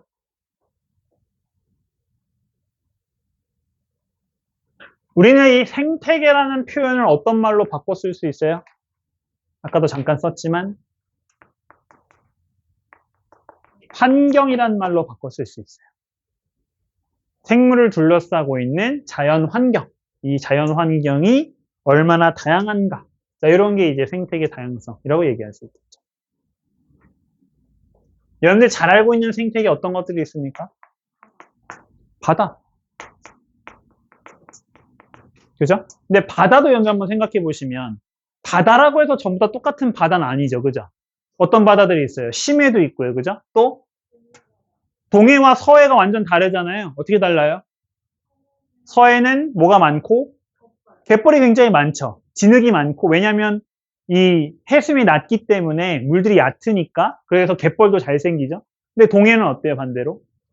갯벌이 별로 없고 굉장히 깊은 곳이 많죠. 그죠? 이렇게 같은 바다라고 해도 방금 얘기했던 것처럼 심해, 아주 깊은 바다라든지 갯벌이라든지 아니면 갯벌과는 좀 다른 이런 모래사장으로 이루어진 바다도 바다 환경 중에 하나라고 볼 수 있겠죠? 이해되시죠? 또 산. 산도 산이지만 이 생태계 중에서 생물종이 굉장히 다양한 대표적인 생태계 중에 하나가 숲이죠, 숲. 그죠, 숲. 그런데 우리나라 숲이랑 더운 지역에 있는 숲은 어때요? 좀 다르죠? 그죠? 특히 이 더운 지역에 엄청 빽빽한 그 나무들이 우거진 그런 숲을 우리가 뭐라 부르죠? 열대지방이라고 했는데요. 열대우림 들어보셨어요? 열대우림. 아마존, 그렇죠. 그죠? 여기 남미나 이런 데 보면 거대한 숲들이 있잖아요. 이런 숲들 대부분 대표적인 열대우림. 그죠? 비가 굉장히 자주 오고 온도도 높고. 하지만 우리나라는 어때요? 이런 열대우림 같은 환경이 좀 다르죠. 그냥 나무가 많이 나 있는 소위 삼림이라고 부르는 이런 생태계들이 많이 분포하고 있죠. 그죠? 자, 이렇게 삼림이라든지 초원, 호수 등등등 정말 다양한 자연환경들이 있고 그만큼 생태계 다양성도 굉장히 클 수 있다. 자, 이렇게 생명체들이 살 수 있는 터전이 많아진다는 건 말 그대로 무슨 뜻이에요? 여기 있는 열대우림에 사는 생명체랑 우리나라 일반적인 숲에 사는 생명체들 어때요? 많이 다르죠. 그죠? 즉 생태계가 많아지면 그 생태계에 따라서 살 수 있는 생물종의 수가 그만큼 다양해질 수 있죠. 또 그만큼 환경이 다양해진다는 얘기는 무슨 뜻이에요? 같은 생물종 안에서도 더 다양한 생물들이 나타날 수가 있겠죠. 바로 이 생태계 다양성이 높다라는 말은 무슨 말과 똑같아? 자, 그에 따라오는 유전적 다양성 그리고 종 다양성이 함께 높아진다라는 말과 같은 의미가 된다. 자, 생태계 다양성이 굉장히 중요한 의미예요. 두 가지 다양성을 모두 높여줄 수 있다.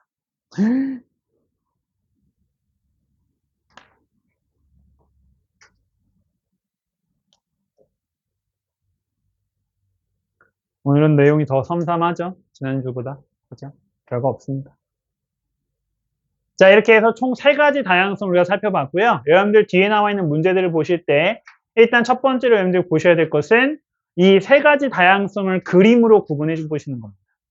그죠? 자, 유전적 다양성은 아까 얘기했던 것처럼 같은 생물종 안에서의 차이죠.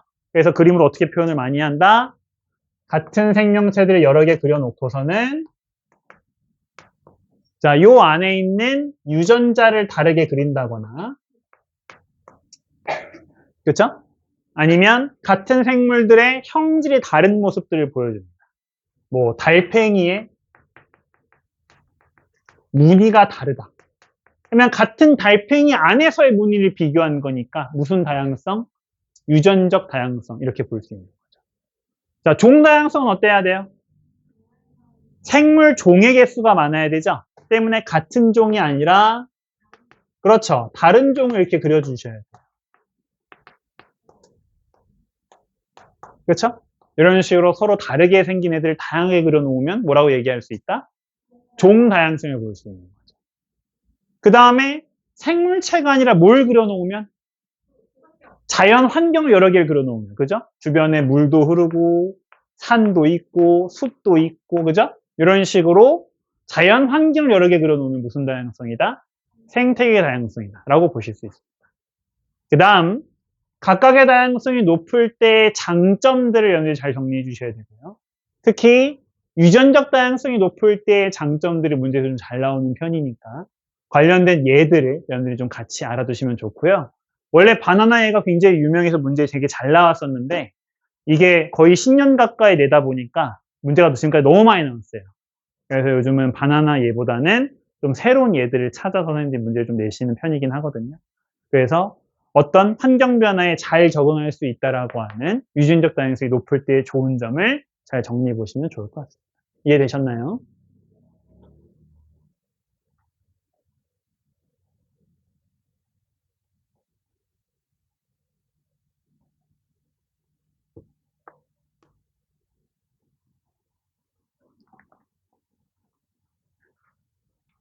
자, 이 생물 다양성이 왜 중요한가? 자, 다양성의 중요성입니다. 뭐, 그렇게 엄청 중요한 내용은 아니니까 빠르게 할게요. 당연히, 이 생물 다양성의 생태계도 포함이잖아요. 그죠? 그래서 이 생태계는 기본적으로 우리 생활의 터전의 역할을 하고요.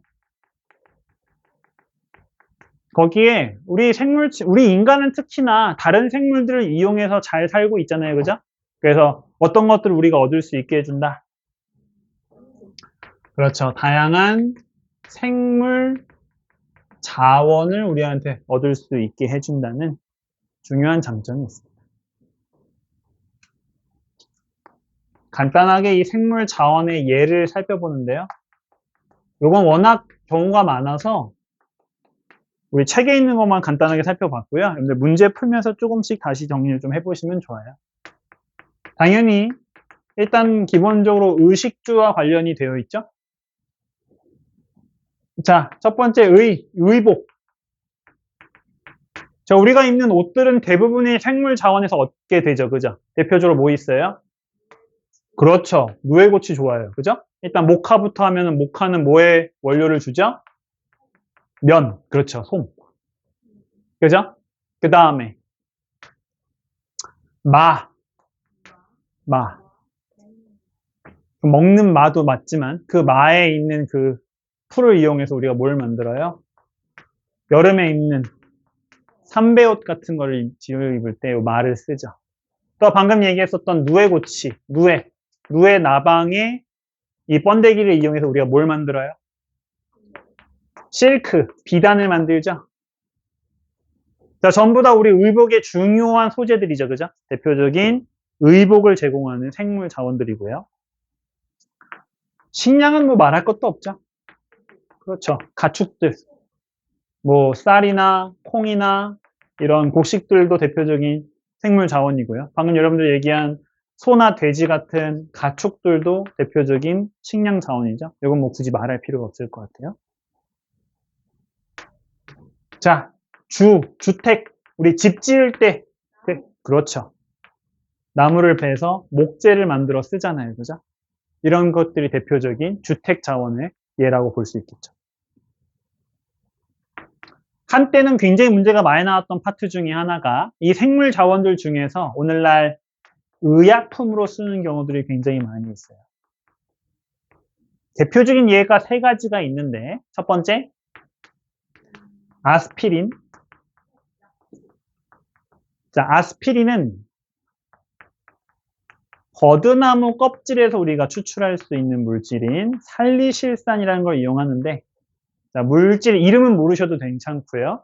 자, 얘가 그런 예 중에 하나다만 기억하셔도 괜찮아요. 또 여러분들 약하면 또 생명체에서 얻은 약 중에 대표적인 것도 있어요. 지난 시간에 잠깐 나왔었어요. 수시딘 말고요. 페니실린, 그렇죠. 우리 지난 시간에 항생제 얘기하면서 제가 잠깐 얘기 꺼냈었죠? 어디서 얻은 약이에요? 곰팡이한테서 얻은 약. 맞아요.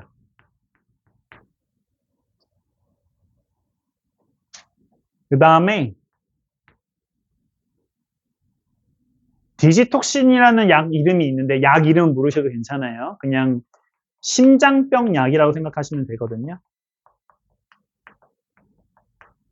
얘가 어떤 꽃을 이용하는데 그 꽃 이름이 디지탈리스래요. 대마라뇨. 무슨 얘기를. 대마가 여기는 얘예요. 마예요. 네, 마예요. 네, 맞아요. 삼배 그 짓는 지역에서 이 마를, 그래서 그 지역에 그 실제로 예전에는 그런, 네, 많이 먹었다고 하고, 요즘에는 국가에서 관리합니다. 이거 할 때. 왜냐면 마약 유통을 할 수도 있는 거니까. 아니죠. 삼배 안에 있는 꽃을 이용하는 게 대마고요. 모두가 다 마약 성분을 갖고 있으면 우리가 옷 입으면 마약 중독되고 이런 건 아니지. 그죠? 자, 이런 애들이 아주 대표적인 예인데, 밑에 있는 디지탈리스라는 이 풀 이름은 모르셔도 괜찮고요. 대부분 위에 있는 이 두 가지 약품을 지금까지 문제 되게 많이 내는 편이었거든요. 그래서 이름 정도만 기억해 주세요.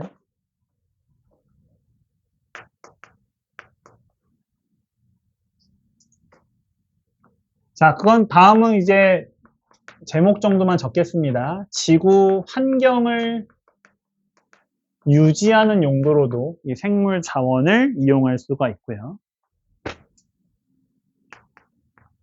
자, 미래에 유전자 자원으로서도 쓸 수 있습니다. 여러분들 예전에 그런 거 들어보셨어요? 토마토랑 감자를 합성해가지고 뭐였지? 뭐였더라? 뭐 이렇게 둘이 섞어서 이상한 말 붙였었는데, 그죠? 왜냐면 토마토가 맛은 있지만 얘가 병충해가 좀 심한 편이거든요. 기를 때 보면. 이 병충해에 좀 강한 감자 같은 걸 섞어가지고 둘의 유전적 특성을 합치겠다 이런 이제 연구들 많이 하고 있거든요. 자, 이런 거 자체가 다른 생명체에게서 유전자 특징을 얻어가지고 새롭게 우리가 이용하겠다 이런 내용이 되겠죠?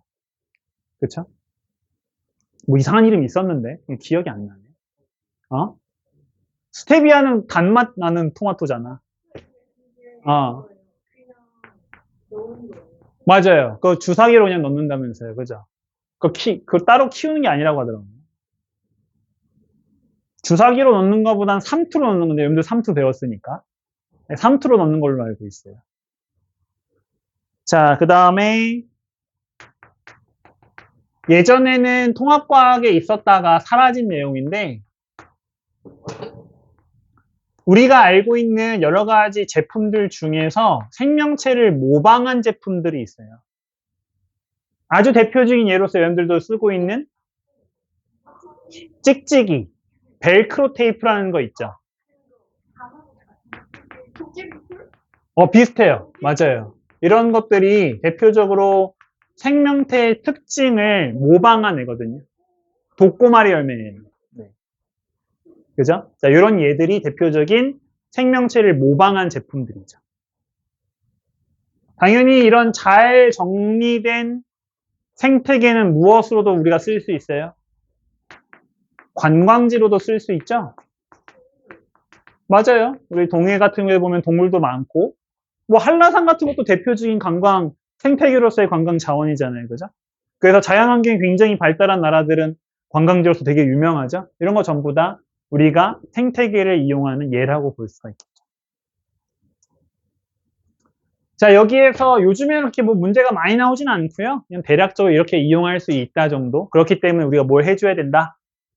생태계를 잘 지켜야 된다. 이런 내용으로 이어지시면 되는 거예요. 이해되시죠? 자, 3번이 마지막이에요. 그래서 자, 생물 다양성을 보전해야 돼요. 조심하셔야 되는 게 얘 보존이라고 쓰면 안 돼요. 아시겠죠? 이거 보존 아니에요. 보전이에요. 보전.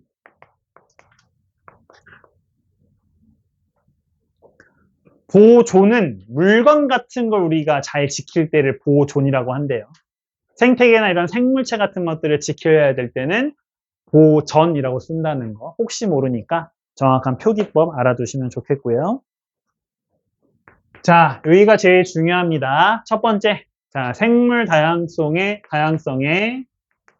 감소 원인들이에요. 자, 가장 대표적으로 가장 중요한 이유는 바로 그런 걸로 인한 그렇죠. 서식지 파괴, 서식지 감소 둘이 같은 말이니까 서식지 감소, 서식지 파괴예요. 생명체들이 살 곳들을 점점점 잃어가는 게 가장 크다는 거죠. 자, 요게 생태계, 생물 다양성이 줄어드는 가장 중요한 이유입니다. 가장 큰 이유예요. 그런데 우리 교과서나 우리 시험 문제에서는 얘를 가장 중요한 예로 보진 않습니다. 시험 문제에서 더 중요한 건 그 다음인데요. 바로 그 다음에 나오는 자, 서식지 단편화 현상을 우리 교과서는 매우 중요하게 다뤄요. 자, 얘가 제일 중요합니다.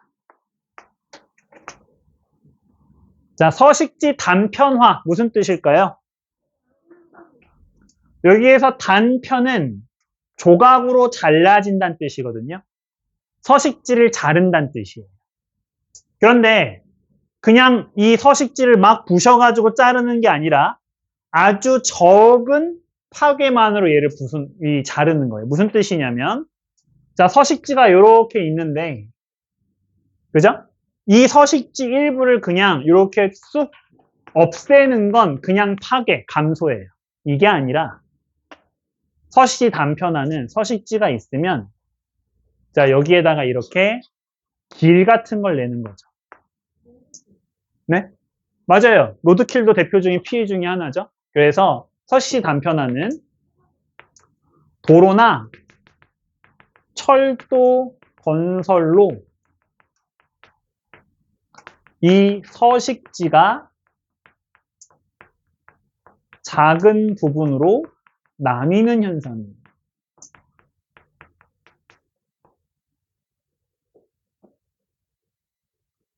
보시면 여기는 이 빨간 선이 도로라고 하면 실제로 이 전체 서식지 크기에 비해서는 이 넓이가 커요, 작아요? 작아요. 그렇죠? 그래서 실질적인 서식지 감소는 크지 않아요. 근데 뭐가 문제냐? 바로 이 생물체들은 서식지에서 모든 곳에 다 분포돼서 사는 게 아니에요. 문인지 이해되시죠? 이 서식지 안에는 말 그대로 주변의 가장자리 지역과 중심 지역이 있어요. 그리고 이 두 지역 중에서 더 많은 생물종이 사는, 즉 생물 다양성이 높은 지역은 어디예요? 중심 지역이에요. 자, 이 중심 지역이 생물 다양성이 더 커요.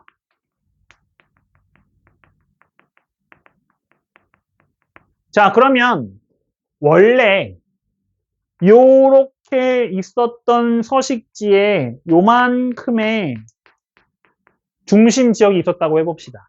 뒤꿈치 부분이 중심 지역이에요. 그죠? 그런데 자, 이렇게 중간을 가르치는 십자모의 도로가 들어서게 되면 어떤 일이 생기죠? 그렇죠. 각 나눠진 지역마다 이렇게 조그만 중심 지역이 발생할 수밖에 없죠. 그죠? 그러면 이 서식지 단편은 어떻다? 실질적인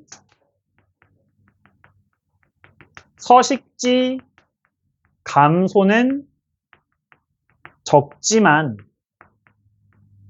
자, 뭐가 크게 변한다? 뭐의 크기? 그렇죠. 중심 지역의 크기가 크게 변하는 게 크게 감소한다고 쓸게요. 감소하는 게 가장 큰 문제가 된다는 거죠. 그죠? 그러면 당연히 여기서 생물들이 많이 사는데 그 생물들의 수 역시 어떻게 될 수밖에 없다? 많이 줄어들 수밖에 없다. 실질적인 피해. 서식지 자체의 감소가 얼마 안 되는데 피해는 굉장히 커질 수가 있다는 거죠. 자, 그래서 이 서식지 단편화를 우리 교과서에서는 매우 중요한 예로서 봅니다. 그런데 이거 잘 이해해 보셔야 되고요. 둘의 위쪽에 있는 감소와 어떤 차이점이 있는지를 비교해 주실 수 있어야 돼요. 아시겠죠? 어떤 피해가 오는지를 잘 보시면 좋겠습니다. 자, 이제 진짜 중요한 거 다 끝났고, 영은 이제 쭉 쓰면 돼요. 얼마 안 남았습니다. 세 번째, 뭐 여기서부터 이제 단어 뜻 정도만 파악해 보시면 될 것 같아요. 자, 불법 포획 무슨 뜻인가요? 그렇죠. 뭘 잡으면 안 되는 거 잡는 거예요. 그죠? 우리나라 같은 경우 어떤 것들? 천연기념물, 맞아요. 천연기념물 잡으면 안 되죠. 그죠? 그런 거 잡으면 안 됩니다. 실제로 잡혀가요.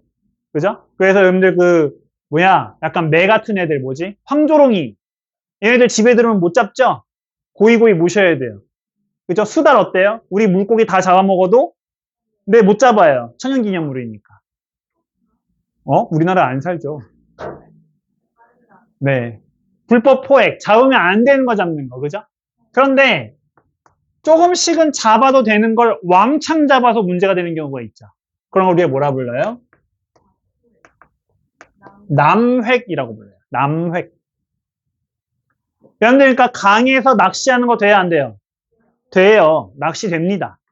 낚시도 괜찮습니다. 그런데 집에 있는 배터리 가져다가 전기 충격 쫙 해가지고 물고기 쫙 하는 건 돼야 안 돼요? 그건 안 돼요. 그건 불법이에요. 저 어렸을 때는 많이 했었거든요.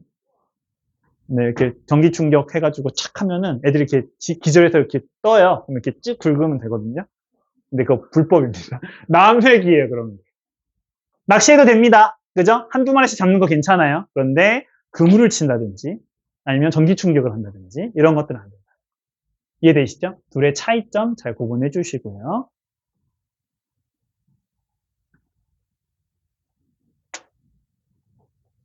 남획은 무분별하게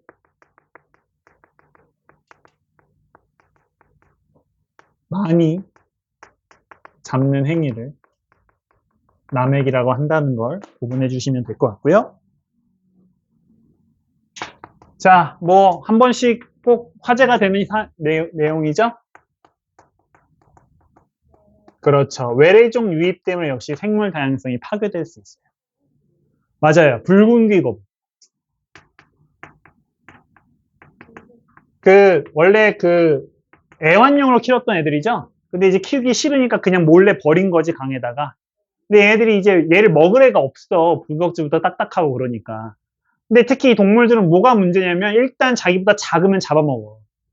그러니까 우리나라의 작은 애들이, 우리나라 특히 애들이 좀 작거든? 그러니까 이런 애들을 막 각친들을 잡아먹는 거야. 그걸로 가장 큰 문제가 됐었던, 여러분들은 잘 모르시겠지만 저 어렸을 때 정말 화제가 됐던 생명체가 황소개구리예요. 저 어렸을 때 화제가 됐었거든요. 황소개구리 원래 왜 들어왔냐면은 저 어렸을 때는 뷔페 가면은 개구리 뒷다리 구워서 팔았어요. 개구리 뒷다리가 약간 닭고기 맛이 나거든요. 그래서 이것들을 팔았는데 사람들이 이제 닭고기 먹지 굳이 개구리 뒷다리 안 먹는 거지. 그러니까 얘를 기르기 위해서 잡아왔다가 사람들이 안 먹고 안 팔리니까 그냥 강에다 버려버린 거야.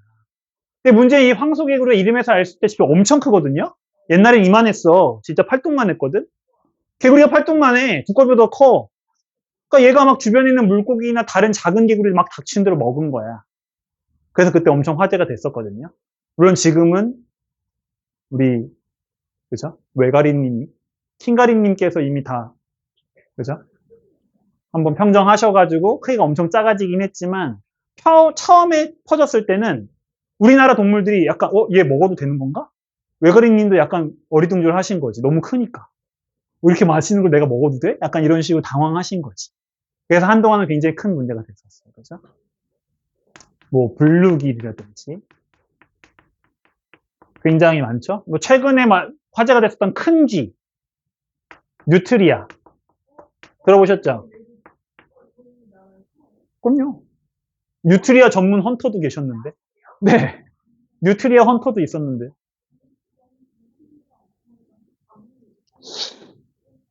쿼카가 좀 징그러워지면 이렇게 뉴트리아처럼 생겼잖아요. 그죠? 자, 이런 애들이 대표적으로 자, 외국에서 들어와서 자, 우리나라의 생태계를 굉장히 위협했었던 대표적인 외로종이라고 보시면 되겠습니다. 자, 이런 거는 학교에서 알려주는 생물종 이름들만 골라서 외워주시면 되고요. 자, 외래종이라는 표현만 잘 정리해 보시면 될 것 같아요. 당연히 우리 인간의 환경 오염 역시 이 생물종을 줄이는 대표적인 이유라고 볼 수 있겠죠. 특히 요즘은 아닌데 저 어렸을 때는 뭐가 굉장히 문제였냐면 이 중금속 배출이 되게 문제였어요. 요즘은 우리나라 이거 되게 잘 돼 있어가지고 별 문제가 안 생기는데 이 중금속이 되게 위험한 것은 이 중금속을 먹은 생물을 우리가 먹으면 어떻게 돼요? 우리 몸에는 중금속이 더 많이 쌓여요. 우리 인간이 다른 여러 가지 생명체들을 다 먹잖아. 그러면 얘가 10을 갖고 있어서 나는 몇 만큼 쌓이는 거야? 그렇지. 그지? 이 중금속은 바깥으로 안 나가거든. 계속 몸에 쌓여 있거든. 그래서 바로 우리 인간 몸에서 생물 농축, 즉, 자, 먹이사슬 위로 갈수록 더 많은 양이 쌓이는, 자, 이런 현상 때문에 이 환경 오염의 중금속 오염은 굉장히 위험하다, 이렇게 볼 수 있어요. 자, 감소 원인의 여러분들 서식지 단편화 꼭 잘 정리해 주시고요. 뒤에 나오는 예제 굉장히 중요한 내용들 많이 나오니까 알아두시면 됩니다. 당연히 자, 이런 것들을 우리가 잘 지키기 위한 여러 가지 방안들이 있겠죠. 원래는 개인적 노력도 있는데 어차피 여러분들 뭐 알아서도 잘 하시니까 환경 오염 안 하기 위해서 여러분들 분리수거 잘 하실 거고요. 쓰레기 잘 안 버리실 거고요. 그죠? 여러분들 기르시던 애완동물 함부로 버리시면 안 됩니다. 비둘기한테 먹이 주시면 안 돼요. 길고양이한테 먹이 주시면 안 됩니다. 이런 거 다 생태계 파괴예요. 아시겠죠? 그죠? 자연 생태계에는 그냥 냅두는 거예요. 냅두고 비둘기는 알아서, 고양이도 알아서. 그죠? 이렇게 해주시고. 그죠? 그건 뭐 개인적 노력이니까 별로 중요하지 않고요. 자, 국가적, 사회적 노력부터 보시면, 자, 우리나라에서는 이런 생태계를 보호하기 위해 뭘 할 수 있을까요? 일단 아까 우리 얘기했었던 서식지 단편화를 우리가 좀 해결해야 되겠죠? 맞아요, 맞아요. 그렇죠. 우리 에코브릿지라고 부르죠? 이 에코브릿지를 우리나라 말로는 생태 통로라고 부르는데,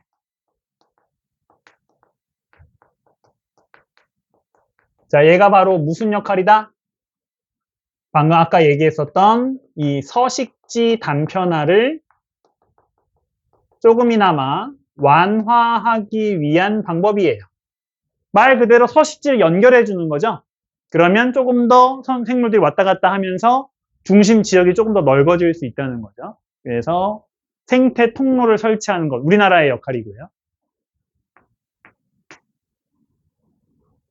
당연히 자, 멸종 위기종을 위기 생물들을 자, 보호하는 여러 가지 조치들, 법적 조치들을 취할 수 있겠죠. 아까 얘기했었던 천연 기념물이라든지 아니면 생태공원이라든지 자, 이런 것들, 법으로서 우리가 할 수 있는 여러 가지 행위들을 국가에서 할 수 있는 거죠. 그래서 자, 관련 법률을 정하고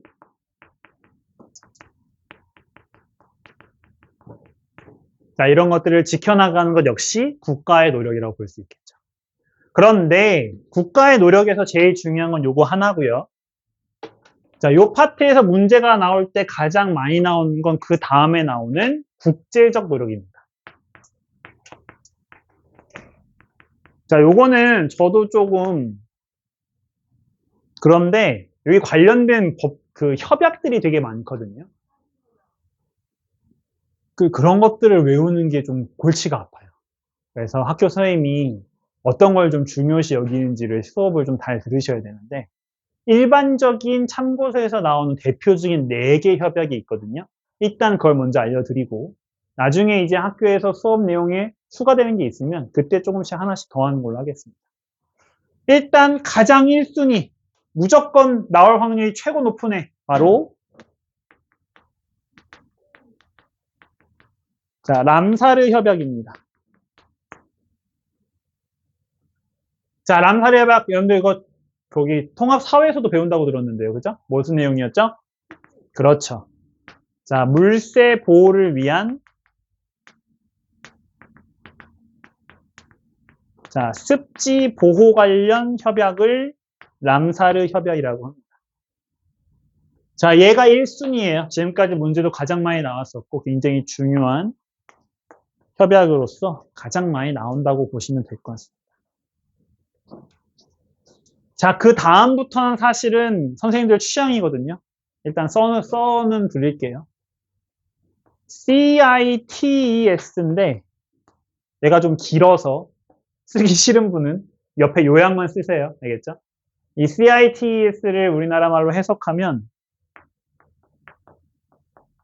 자, 이거 다 쓰지 마시고 보고 쓰세요.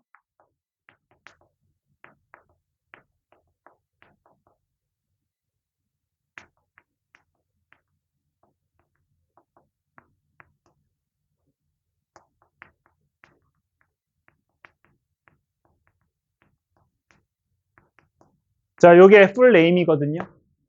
여기 핵심은 뭡니까? 그렇죠. 야생동물 거래죠. 여기서 딱 생각나시는 거 뭐 있어요? 상아 맞아요. 코끼리 어금니 또 코뿔소의 뿔 샥스핀 맞아요. 그런 것도 한 가지 문제가 될 수 있죠. 그죠? 자, 또 뭐 몇몇 희귀한 풀들, 희귀한 난초 같은 것들 이런 애들이 이제 무분별하게 이 좀 멋있고 예쁘고 그다음에 몸에 좋다는 안 좋은 잘못된 이 소문 때문에 마구 잡히는 것 때문에 문제가 되니까 이런 협약을 맺었다는 거죠.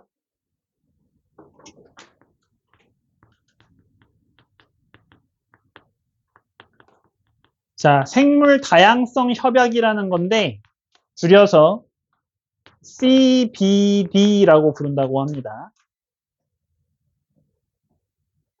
자, 얘는 뭐에 대한 얘기다?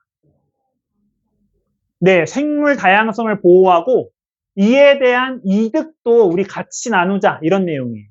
그래서 자, 생물 유전 자원의 이익을 나누자라는 내용이고요. 자, 여기에서 이제 무슨 내용이 나왔냐면 그러면 생물 자원을 잘 나누려면 일단 뭐 어떻게 해야 되겠어? 잘 보관을 해줘야 되겠지? 이런 유전자 자원을 잘 보관할 수 있도록 종자은행 들어보셨어요?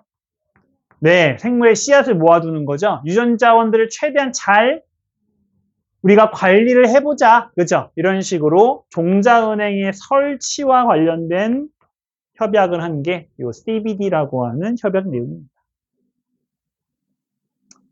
네 번째, 다섯 번째는 이름만 말할게요. 네 번째는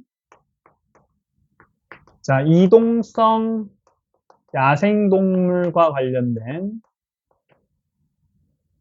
보호협약이고요. 당연히 딱 이름만 들어도 뭐에 관련된 내용이겠어요? 철새. 연어도 맞아요. 근데 연어는 이제 워낙 수가 많아서 아마 요건 것까지는 하진 않을 거고. 그래서 이런 이동하는 자, 이런 애들을 위한 협약을 CMS라고 합니다. 자, 요 네 가지가 일반적인 교과서와 참고서에서 가장 많이 예를 들은 국제적 노력에 해당하는 자, 협약들의 종류들이거든요. 자, 이 중에서 지금 여러분들 공부하실 때는 일단 람사르 협약부터 정확하게 알아두시면 좋을 것 같고요. 자, 그 다음에 나머지 세 가지는 여러분들 문제 푸시면서 필요할 때마다 보시면서 공부해 보시면 되고 그 외의 것들은 저도 잘 모르기 때문에 같이 공부하시면서 하나씩 보시면 좋을 것 같습니다. 자, 이렇게 해서 6강 마무리 됐고요. 자, 과제는 역시 6강 뒤쪽에 있는 예제 문제 모두 마무리 해오시는 거고 잘 내셨는데 웬만하면 여러분들 아까 지난번에 말씀드린 것처럼 전날, 그죠? 전날 최대한 많이 제출해 주시면 참 감사하겠다는 말씀 전해드리면서 재시험 기출 문제까지 푸세요. 몇 문제 안 되죠? 네, 3번까지니까 기출 문제까지 푸십시오.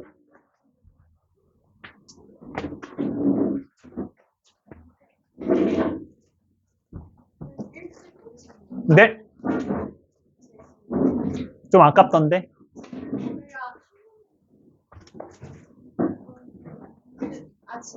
열심히 수업을 들었어요. 그러면 앞에 과제 있죠. 앞에 과제 틀린 문제만 풀어서 따로 검사 맡으세요. 알겠죠? 그러면 그럼 선생님이 약간 그냥 랜덤으로 문제를 하나 내주세요. 그럴까요? 네. 그럴게요. 5문제 낼게요. 아니 안 돼. 한 문제는 안 되지. 5문제. 안녕. 잘 가요. 안 보던데? 네. 다 30 넘었던데? 아니라고 생각했어? 30 넘었어. 잘 가. 잘 봤던데?